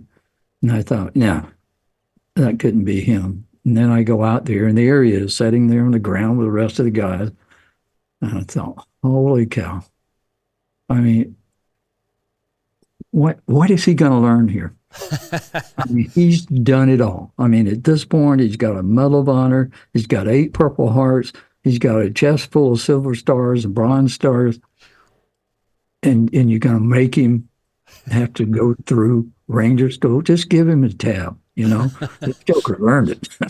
But, we were still under the non-disclosure thing. So, I mean, we recognized each other, but, we didn't talk about SOG and, wow. Anyway, that was pretty cool. Yeah. And then when I went to the Infantry Officer Advanced course, after I left the Ranger Department, he was in the same class with me. Oh, wow. And they had decided that what they were going to do was pick the senior chain of command for the class based on awards. So naturally, he was the company commander. Yeah, I'd say. And, so everybody, those top 3 or 4 guys were all just loaded with medals. So it was pretty cool. Wow, amazing. And Dick Meadows, you spent a little time with him, I think. Yeah, well, Meadows came in and as the commander of the recon company, and so it was interesting. I came in from the field, and I was told that we've got a new company commander, and he wants to see you tonight at 2000. Which wasn't very long from them. And I said, okay, I'll take a shower right quick and get the mud and blood off of me and go around and see him. So I did. And he said he'd been reviewing my record. And he said, I like what I see. So starting right now, you're the company XO. And you and I have some work to do. And tomorrow morning, we're going to have a meeting with all the operators who are currently, back here in the rear. And we're going to have a come to Jesus meeting with them because some of them need to go go back to Special Forces. They're finding reasons not to go on missions. They're getting shot off the LZ every time. They don't need to be here. We need people that's going to go out. So take this stack of folders and you go through them tonight. And tomorrow morning, 7 o'clock, meet me at the early room and we're going to start talking to these guys one at a time. And I'm looking at his notes and stuff. And I told him, I said, there's not going to be anybody left. And he said, I don't care. He said, if we have to, you and I will run all the missions. I almost fell out of the chair. I'd been on a lot of missions at that time, but I didn't want to go on all of them. Maybe that's what he wanted. He was trying to get out there again. Yeah. So anyway, yeah, he was a hard dude. I mean, he was kind of like Bargewell. It was serious as a heart attack. Mm-hmm. He never got excited. He never raised his voice. I mean, on one mission that he went out on, he found a group of North Vietnamese standing in a little clearing, 7 or 8 of them. He just steps out in the clearing with them, and they look at him, and he says in perfect Vietnamese, "Good morning, gentlemen. You're all now my prisoners. Drop your weapons." And there were 3 or 4 of them who decided they were going to take him on. He killed those right away. The others dropped their weapons, and he took them prisoner. I mean, just stepped out in the open with all those guys standing there with AKs. Wow. But he was a hard dude. I mean, he had the record for the most number of prisoners captured. Wow. Using a recon team. So, but anyway, he and I, became friends, remained friends, and it talks about he was one of those guys who would show up at my house at 2 o'clock in the morning, and my wife would say, "Who is that? If that's Meadows, you tell him you can't go anywhere and do anything. You got little babies now," or whatever. Yeah. Yeah. Incredible. It's like every mission you guys went out on seems like it's a movie. I mean, everything you did, you could make a film out of every one of those missions. And you guys were busy. It wasn't like you did one of these a month or something like that, or one every 2 months. You guys were constantly operating, constantly getting wounded, constantly staying in the fight, constantly adapting. It is remarkable. And I wanted to ask you again, I want to go back to the pistols. Did you carry another pistol as well? Did you switch off? Did you ever carry the Browning High Power in 1911? What else did you carry out there on the pistol side? I kind of experimented with both. I had a Browning High Power. I really like the grip on it. I like the way it feels in your hand, but it's a 9mm. Yeah. And the 45 that I carried a few times, when you shoot somebody with that sucker, they know they've been shot. I mean, it hits hard. It doesn't, it doesn't have as many rounds in the magazine, and it's a little heavier, but it will flat knock you down. But it depending on what the mission was, occasionally I would carry that. Toward the end, I was carrying the 22, the silencer, all the time, and sometimes I would carry the sawed-off M79. So the pirate gun, we would call it. Yeah, and the Carr 15. So wow, that is a lot. Yeah. I know I've kept you a lot longer than I said, and I really appreciate you spending all this time.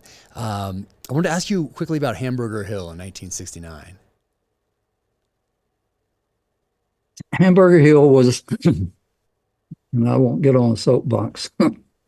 It had a lot of politics involved in it, and they wanted the 101st to send company up there and chase the NVA off of it and take the hill and say, we've got the high ground and we can still defeat the NVA. And it turned into a mess. I mean, they were just taking it inch at a time, foot at a time, going up there.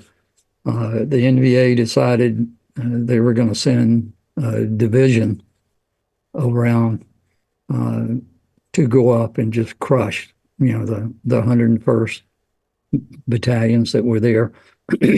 And I got a mission to go find where the division was and how they were moving, and identify a target box that the division was in.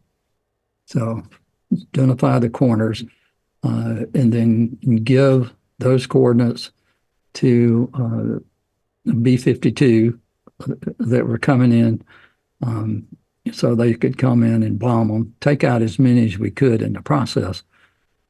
So I went out with my team, and we were kind of in the mountains. It was elevated. It was hot. So I had 3 people in my helicopter, 3 and the other rest of the team was coming in behind us. My helicopter was shot down, and we crashed. One of my guys was wounded in the helicopter on the way. The co-pilot was wounded on the way in before the helicopter lost power and fell. So we got in a bomb crater and kind of held them off pretty much most of the day.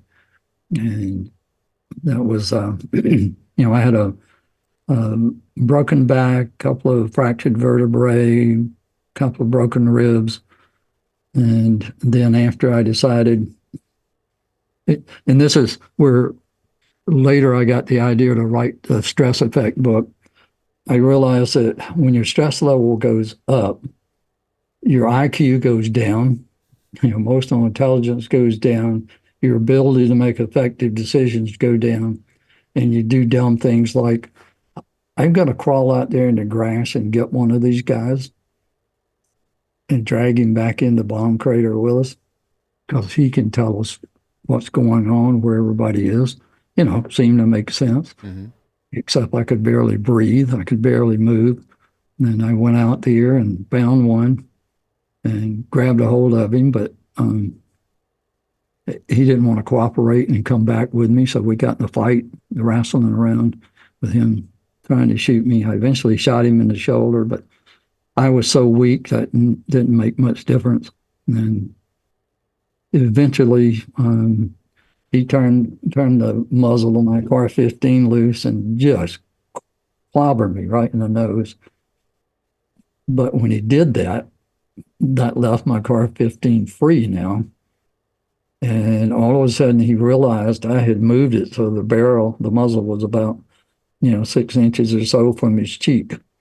And he knew I was getting ready to pull the trigger. There was nothing he could do. So I put about a 6-round burst into his head. So that ended that, but I managed to get back in the crater.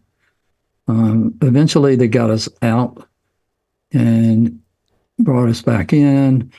And, I was not doing well, but they gave me some pain med and, bandaged me up and said, I really need you to go back out tomorrow morning. We got to finish identifying the grid in this target box.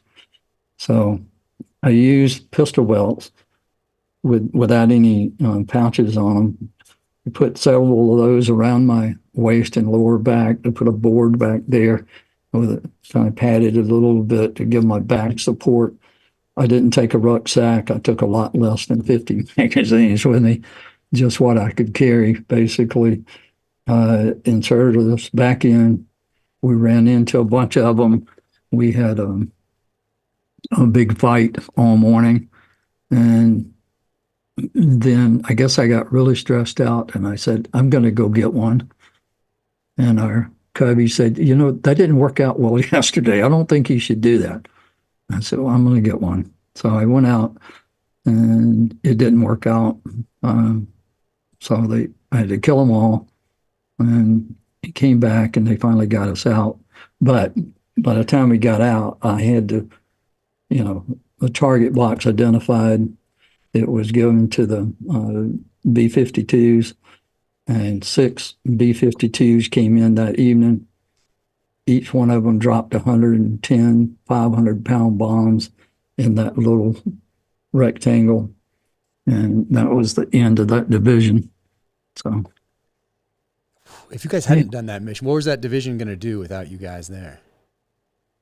They had a smaller element that was going to take us out, and they were going to continue going to where the 101st was, because they really wanted to go crush them. Yeah, so without you guys. But yeah, and they didn't, normally they would have brought another team in, but they didn't have another team available on that short a notice, especially when it had already been out there and knew where a lot of them were, because we'd put so many airstrikes on those guys. We'd probably kill 3,000 that first day. And once we got the B-52s in, I don't know if you've ever seen an arc light, but that's a lot of bombs, and it takes about 2 minutes. There's a flight of 6, and it takes about 2 minutes to put that 660 of them in that box. And and that that was the old days. I mean, now the B-52s can come by and they're dropping smart bombs. So they release a bunch of bombs, and those things take off in different directions and fly to their own targets. So it's really cool what they can do now. In fact, they just did that here, a week ago or whatever it was. They had some B-52s involved in that raid in Syria. Incredible. And Russian advisors or Soviet advisors, did you have any firsthand accounts or sightings of Soviet I had advisors? sightings. I had one sighting that I think was actually Chinese. Yeah, I was going to ask about that too. And they told me I didn't have that sighting. Okay. But there were several times they told me I didn't do things that I did, like when we were on the Ho Chi Minh Trail, and we were watching the convoy come by, and I sent a coded message back and said, some of these drivers are female. And the message came back and said, you're wrong. And I sent a message back and I said, well, I'm going to get one and show you. And then the message came back, under no circumstances are you to try to take a prisoner out of one of those trucks in the convoy. But why was that, you think? Years and years later, it finally came out that the North Vietnamese used a lot of female truck drivers because they didn't have to put soldiers in, and they found they could train the women to drive the trucks. All they had to do was drive them down through there. Wow. And if the F-4s came in and bombed them and blew them up, they lost a female. They didn't lose a real soldier. But, the war was very unpopular to start with. And if an announcement had been made that every day the U.S. is out killing women, it would not have gone over well at all. Wow. So that was kept highly classified and didn't come out until many years later. Wow. And did you guys ever get any briefs about what was happening with China and what they were doing to support North Vietnamese? Not much. We really didn't get a lot of information like that. And they didn't want us to know it, I think. Yeah. I didn't know what the other teams were doing most of the time.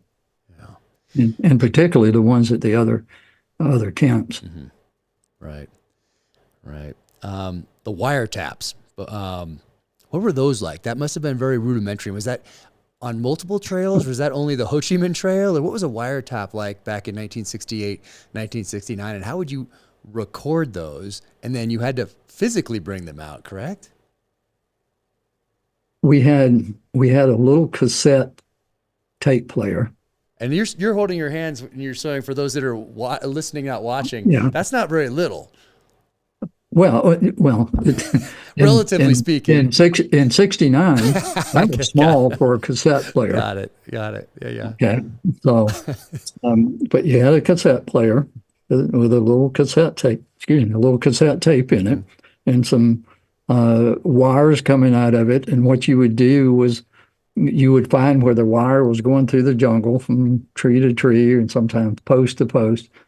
And you'd go up there and you would hook the wires onto the wires, run it down beside the post down to the ground, and you would turn it on and let it sit there and play and record what was going across the wires, and then unhook it and bring it back if you didn't get caught. But one of the problems you had was they would have patrols periodically walking that wire. Up and down, they'd have it divided up into sections, and there'd be patrols that would do the different sections to make sure nobody was messing with the wire. Yeah. So you had to get out there, hook it up, get back down, camouflage it the best you could, and then hope they didn't find it. If you got caught, then you had to try to get out with the recorder or at least the tape. Yeah. Wow. And then that would go into, CIA would get it, and they would go through and translate it and do something with the information. Yeah.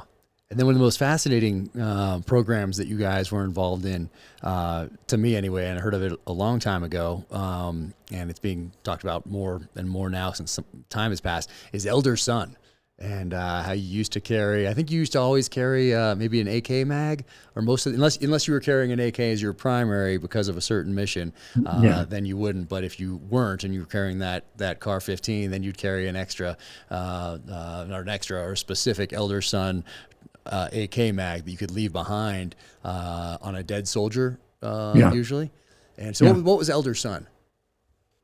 Elder Son was a program where we doctored certain types of ammunition, like the AK ammunition, machine gun, mortar rounds. So different types of ammunition like that. When you try to fire it, it would explode. There'd just be a big explosion. I mean, if you shot an AK, doctored round, I mean, just about take your head off. I mean, it'd blow the gun all to pieces. And they would only be like one round in the magazine. I mean, there'd be other rounds in there, but there'd only be one that was doctored. So that if they found the magazine, everything looked the same.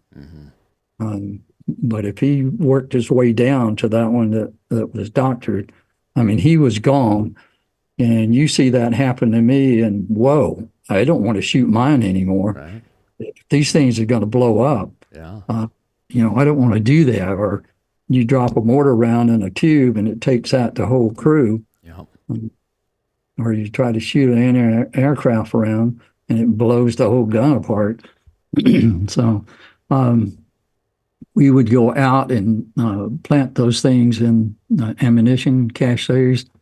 And I would, sometimes if the opportunity presented itself, I would leave one of the magazines in the dead soldier's ammo pouch because magazines are hard to come by, ammunition was hard to come by. So if they got a chance to take it off of, one of their dead buddies, they would do that. And then go shoot it.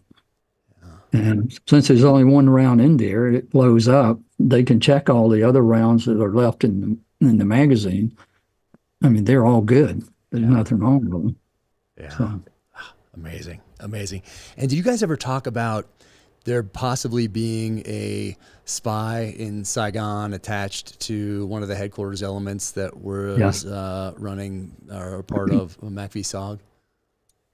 We figured there had to be some spies at some level. One of the missions of mine that you see in book 2, we were going to try to recover a group of American POWs that were being moved up into North Vietnam. And we had another team get overrun, and we were diverted to go try to find the other team and recover them. So our mission got delayed like 8 days, and went out on the mission we were supposed to go on. And it's kind of a long story, but we were carrying the Army's most secure radios that there was at the time. So you could talk in the clear on it. And we've got a radio call came in, and the guy carrying the radio told me that, I needed to listen to it. And there was a female Vietnamese on there that started talking to me and said that our entire team had been killed in action that day. And she read off the name of every person on the team, all 22 of us in this case. And when she read my name off, she read it off as Dick Thompson. Saigon was monitoring and heard her do that.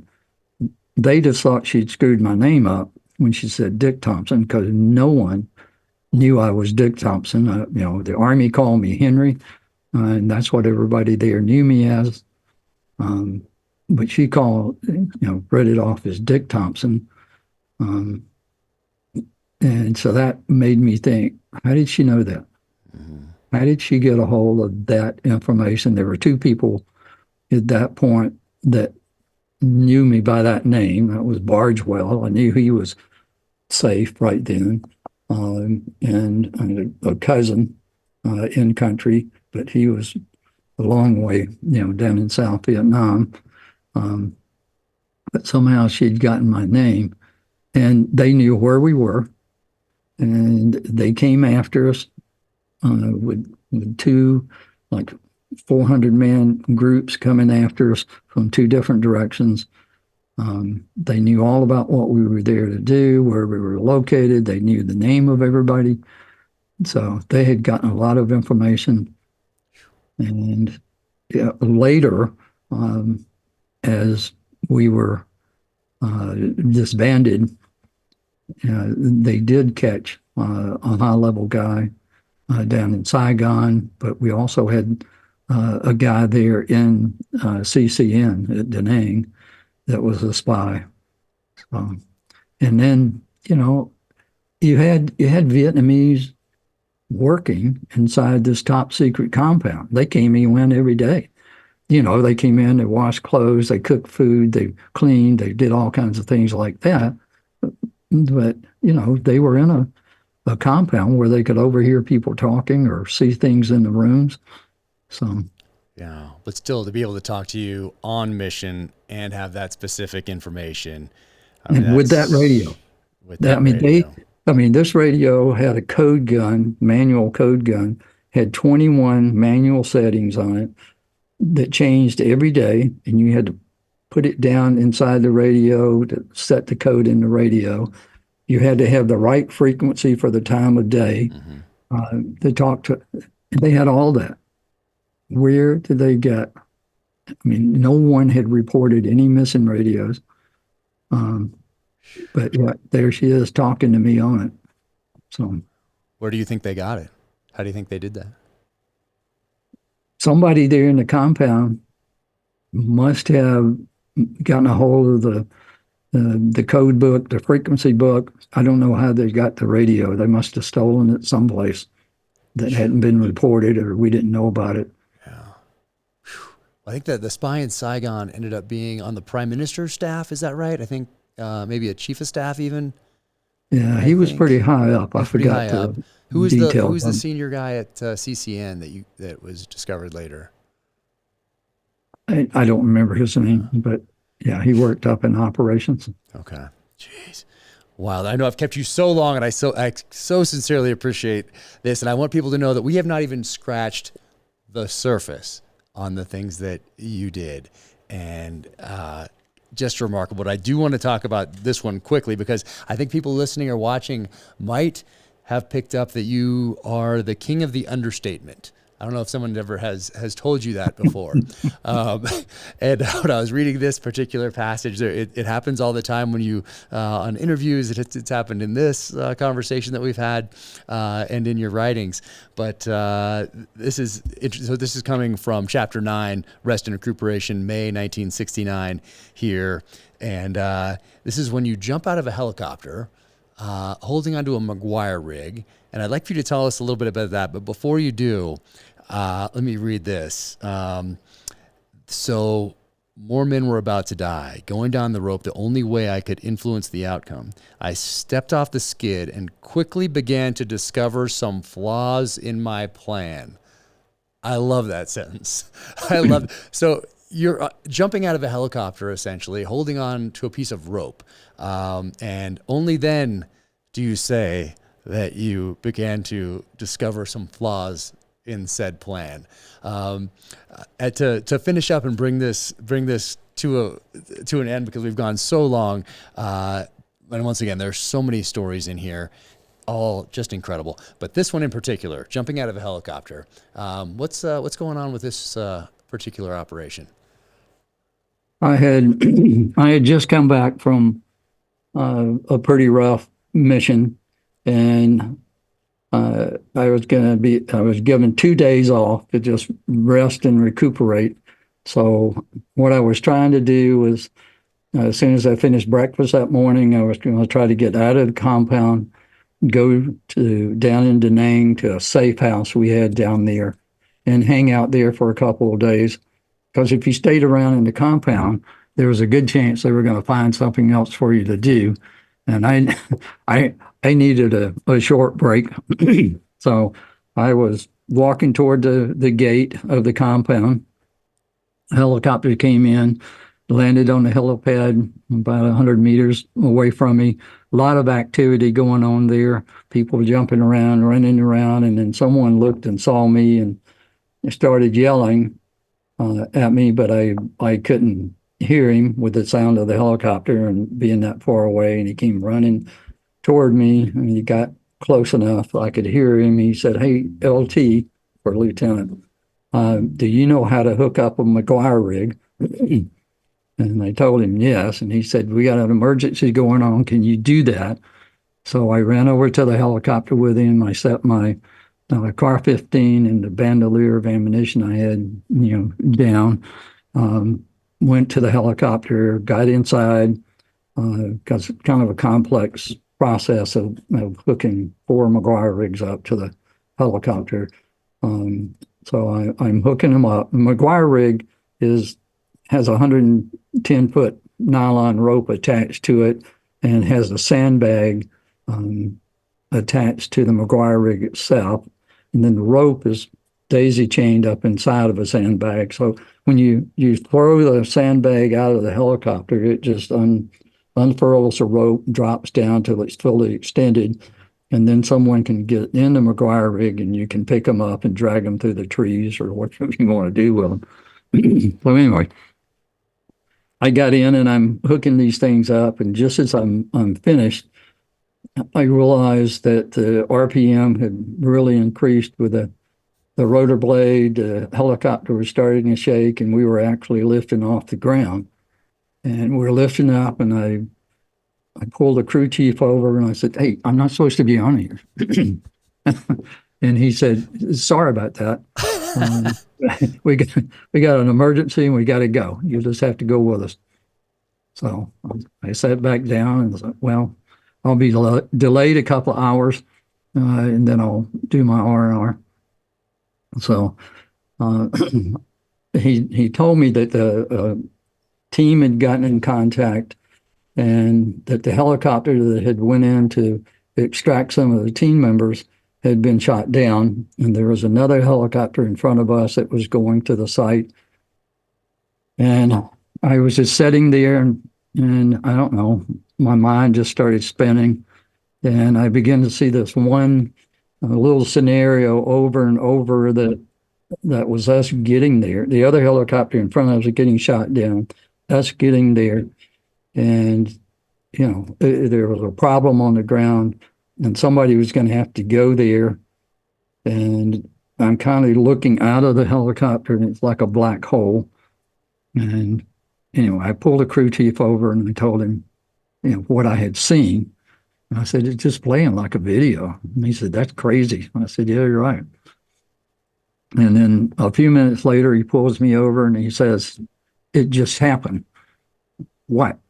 He said, the helicopter in front of us just got shot down. And we'll be there in a few minutes. So, okay. So we got there. You could see the hole where the first helicopter went through the canopy, caught on fire and burned.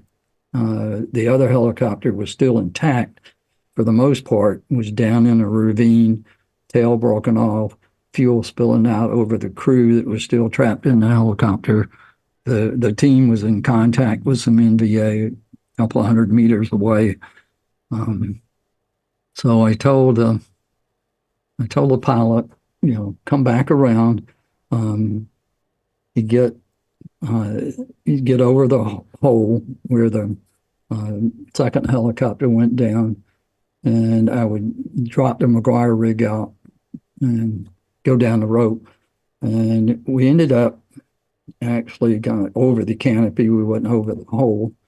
We were receiving fire, so we had drifted away from the hole. But the McGuire rig went out, and it was suspended 15, 20 feet above the jungle canopy, which was 150 feet high. So I told the crew chief, let me have his M16 that he had strapped to the wall behind him. So I took his M16 and 5 magazines that he had on a bandolier, stepped out on the skid. My plan was to grip the rope really tightly, wrap my feet around it, and just ease myself down to the McGuire rig, and then start climbing down the tree, because the McGuire rig was actually down in the canopy a little ways. But it was a brand new nylon rope, and it was very slick. So once I stepped off the skid, I realized I couldn't control my speed, and I was just getting faster and faster. And after about 20 feet or so, the white rope had turned red from all the blood, because it was taking all the skin and everything off my hands. So the rope was just blood soaked, and I'm moving faster and faster and thinking, there's some flaws in my plan. This is harder to do than I thought it was going to be. Is that this picture right here on the back? Yeah. So while I'm going down, because of the ground fire and everything, the aircraft had raised up a little bit and moved. So, when I got to the end of the rope, I was a good 20 feet or so above the canopy. And, I knew I couldn't hold on, and he was starting to move. And I knew if he flew off with me under there, I'd fall off and it would all be over. So I thought, well, as I move over the top of a tree that I see down below me, I'm just going to turn loose, flare out, and as I start through the canopy, I'll grab a hold of a limb or something, and then climb on down. So grabbing a hold of a limb just didn't work out well. I was going too fast, bouncing off limbs and trees. So I got about 100 feet into the canopy, and I finally hit a big limb, kind of folded up, knocked the breath out of me, but it stopped my descent. So once I could breathe, I climbed on down. Once I got on the ground, I had lost the magazine that was in the weapon, so I put the other one in. I started to move toward the other helicopter. I heard a twig break and looked. There were a couple of NVA, what appeared to be NVA the guys about 20 yards from me. They saw me about the same time. They were turning toward me. I decided to take them out. So I took both of them out. And then I went and found the helicopter that still was intact, had the crew in it. And I helped them get out of the aircraft, get away from it because it was covered with fuel. They were covered with fuel. And the co-pilot had shot at me a few times with his pistol. He wouldn't believe that I was a good guy that had come to help him. And then once they saw me, I mean, I looked worse than they did, covered with blood and everything and beat up from all the limbs and things. And they kept asking, where's the rest of your men? And I said, it's just me, but I'll get you out. Just do what I say. I will get you out of here. But you don't have anybody. It's just me, but I'll get you out. So I moved all of them into some rocks and told them to stay there till I got back. I went and found the team. There was a Air Force lieutenant colonel there giving them a hard time. He was flying the other helicopter that had crashed and burned. And he was telling the team that he was in charge. And then I showed up and heard the conversation, and I said, you're not in charge. You're on the ground now. I'm the senior person on the ground. I'm in charge. And he said, that ain't happening, Lieutenant. And I said, yes, it is. And then the team members, NGs, locked and loaded on him. And I said, they are about to shoot you and put your body where it'll never be found. Or you can do what I tell you to do. I mean, it's okay. You can be in charge. So anyway, I went and found the people that had been killed when the first helicopter went down. I got a Marine helicopter to come out and drop some explosives, some C4 blasting caps and stuff down so I could blow a big hole in the canopy that we could use a jungle penetrator to pull everybody up with. And brought in some gunships to keep everybody busy, keep the NVA busy while we were trying to get out.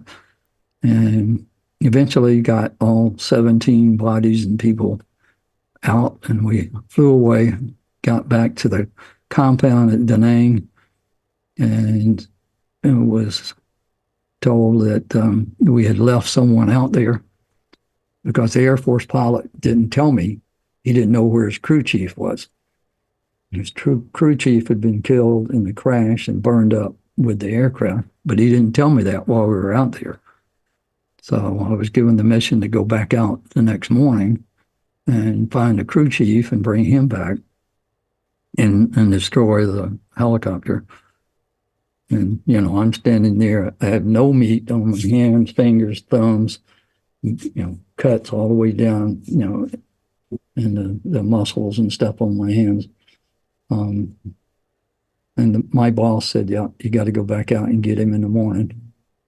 Fortunately, it rained for 2 days. We couldn't go back, so that gave me a little break on my hands. And we went back out and went down to find the crew chief. We did a security halt, and I've got a new team now. And we had a security halt, and I hear this. And I thought, that sounded like someone opened a beer or a can of Coke, popped up. I looked around, and one of the indigs was taking a big swig. So I took it away from him and said some things about him and his mama. It better not happen again. Went down, found the crew chief, got his charred remains out, and had Wang, the guy that had opened the drink, made him carry the body because it really smelled bad.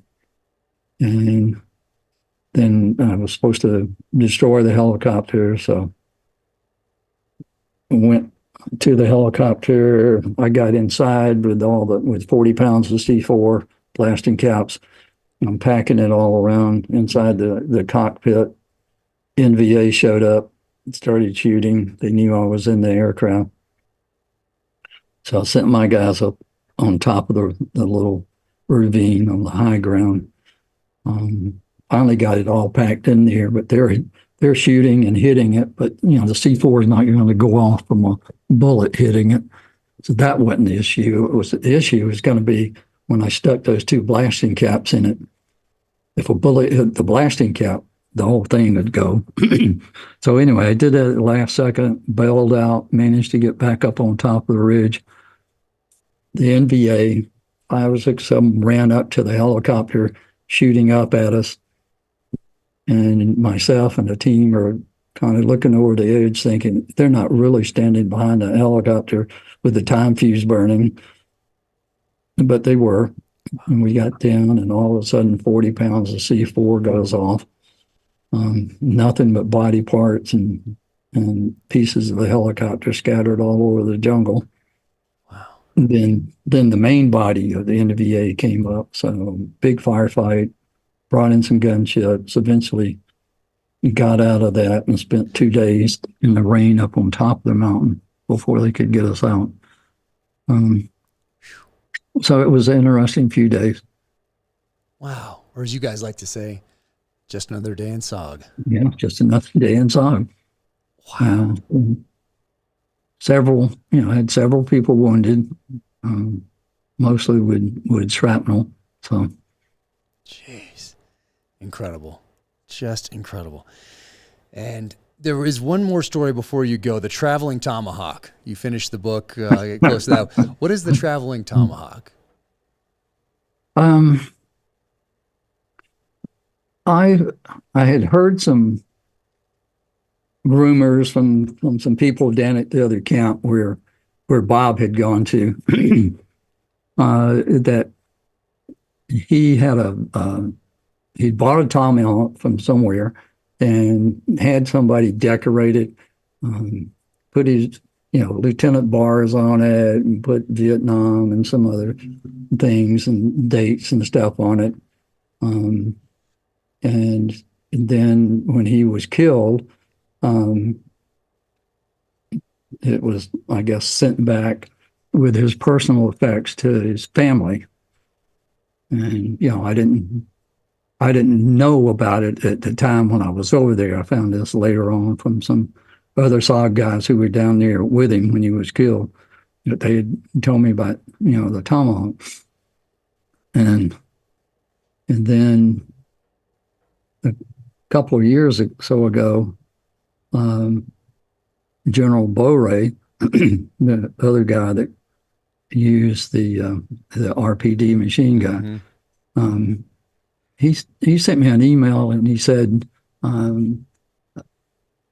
a friend of mine, of his, has had a stroke and a heart attack, and one of his hobbies has been military memorability, and he has has your plaque in his stuff, and he's trying to sell it and get rid of it. And I told him, I said, I know who this belongs to.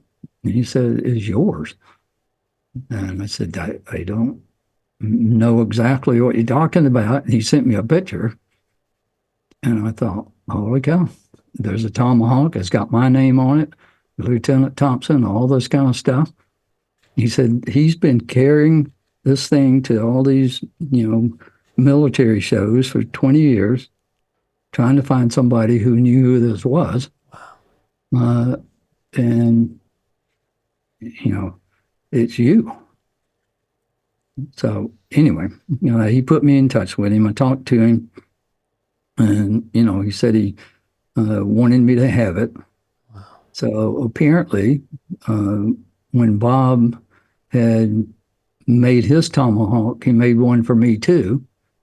but was killed before, he had a chance to tell me about it or to send it to me.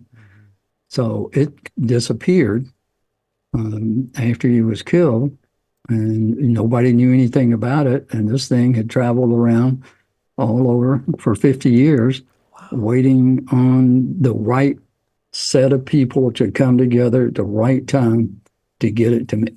Excuse me, get it to me. Wow. So incredible. So you can, if you're watching this on video,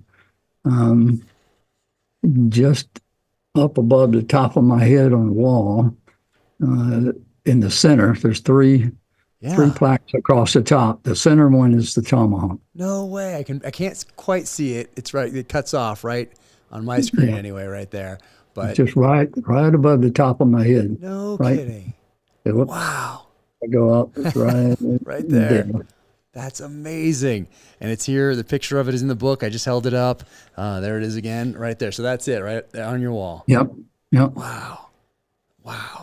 But General Bolloré said that it had. He's the one that named it the traveling tomahawk. He said this thing has traveled for over 50 years to get to you. Wow. Amazing. And now you got it. Amazing. Incredible. And you finish off the book this way. You write, in honor of my SOG teammates' friends lost during 1968, 1969. They say that you die twice. The first time is when your heart stops beating. The second time is when people stop saying your name. These heroes will not die twice. And you have them listed right here. And then you continue. Across the 8 years of SOG's existence, approximately 4,000 men served in the unit. Of those, less than 600 were operators, men who participated in the cross-border operations. Over 300 of the operators were killed in action. As I write this book, there are currently over 50 operators and aviators supporting SOG operations still missing in action. Out of the killed and missing in action, 34 of them were my friends and teammates during my time as a SOG operator in 1968-69. They are all American heroes, and I think of them every day.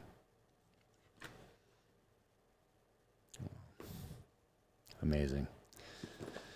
Wow. Sir, thank you for so much for spending this time with me today, for writing these books, for all you did in uniform, going across the border into Laos, and for all your teammates that went across the border, across the fence into Laos, Cambodia, North Vietnam. Everything you guys did, so remarkable. You have all my respect, and it's an honor to be able to spend a little time with you. Thank you. It's an honor to be with you. Been looking forward to this. Oh, beats you out.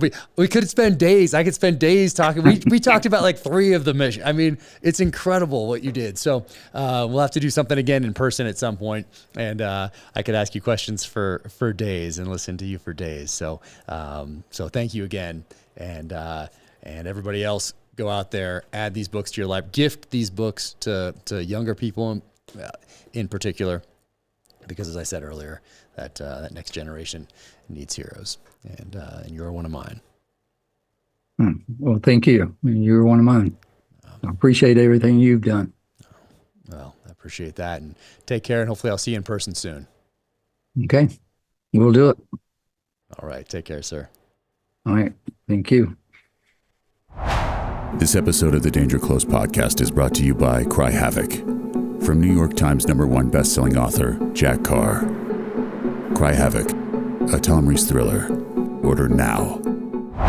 Watch a Cry Havoc teaser here, or watch another episode of the podcast here.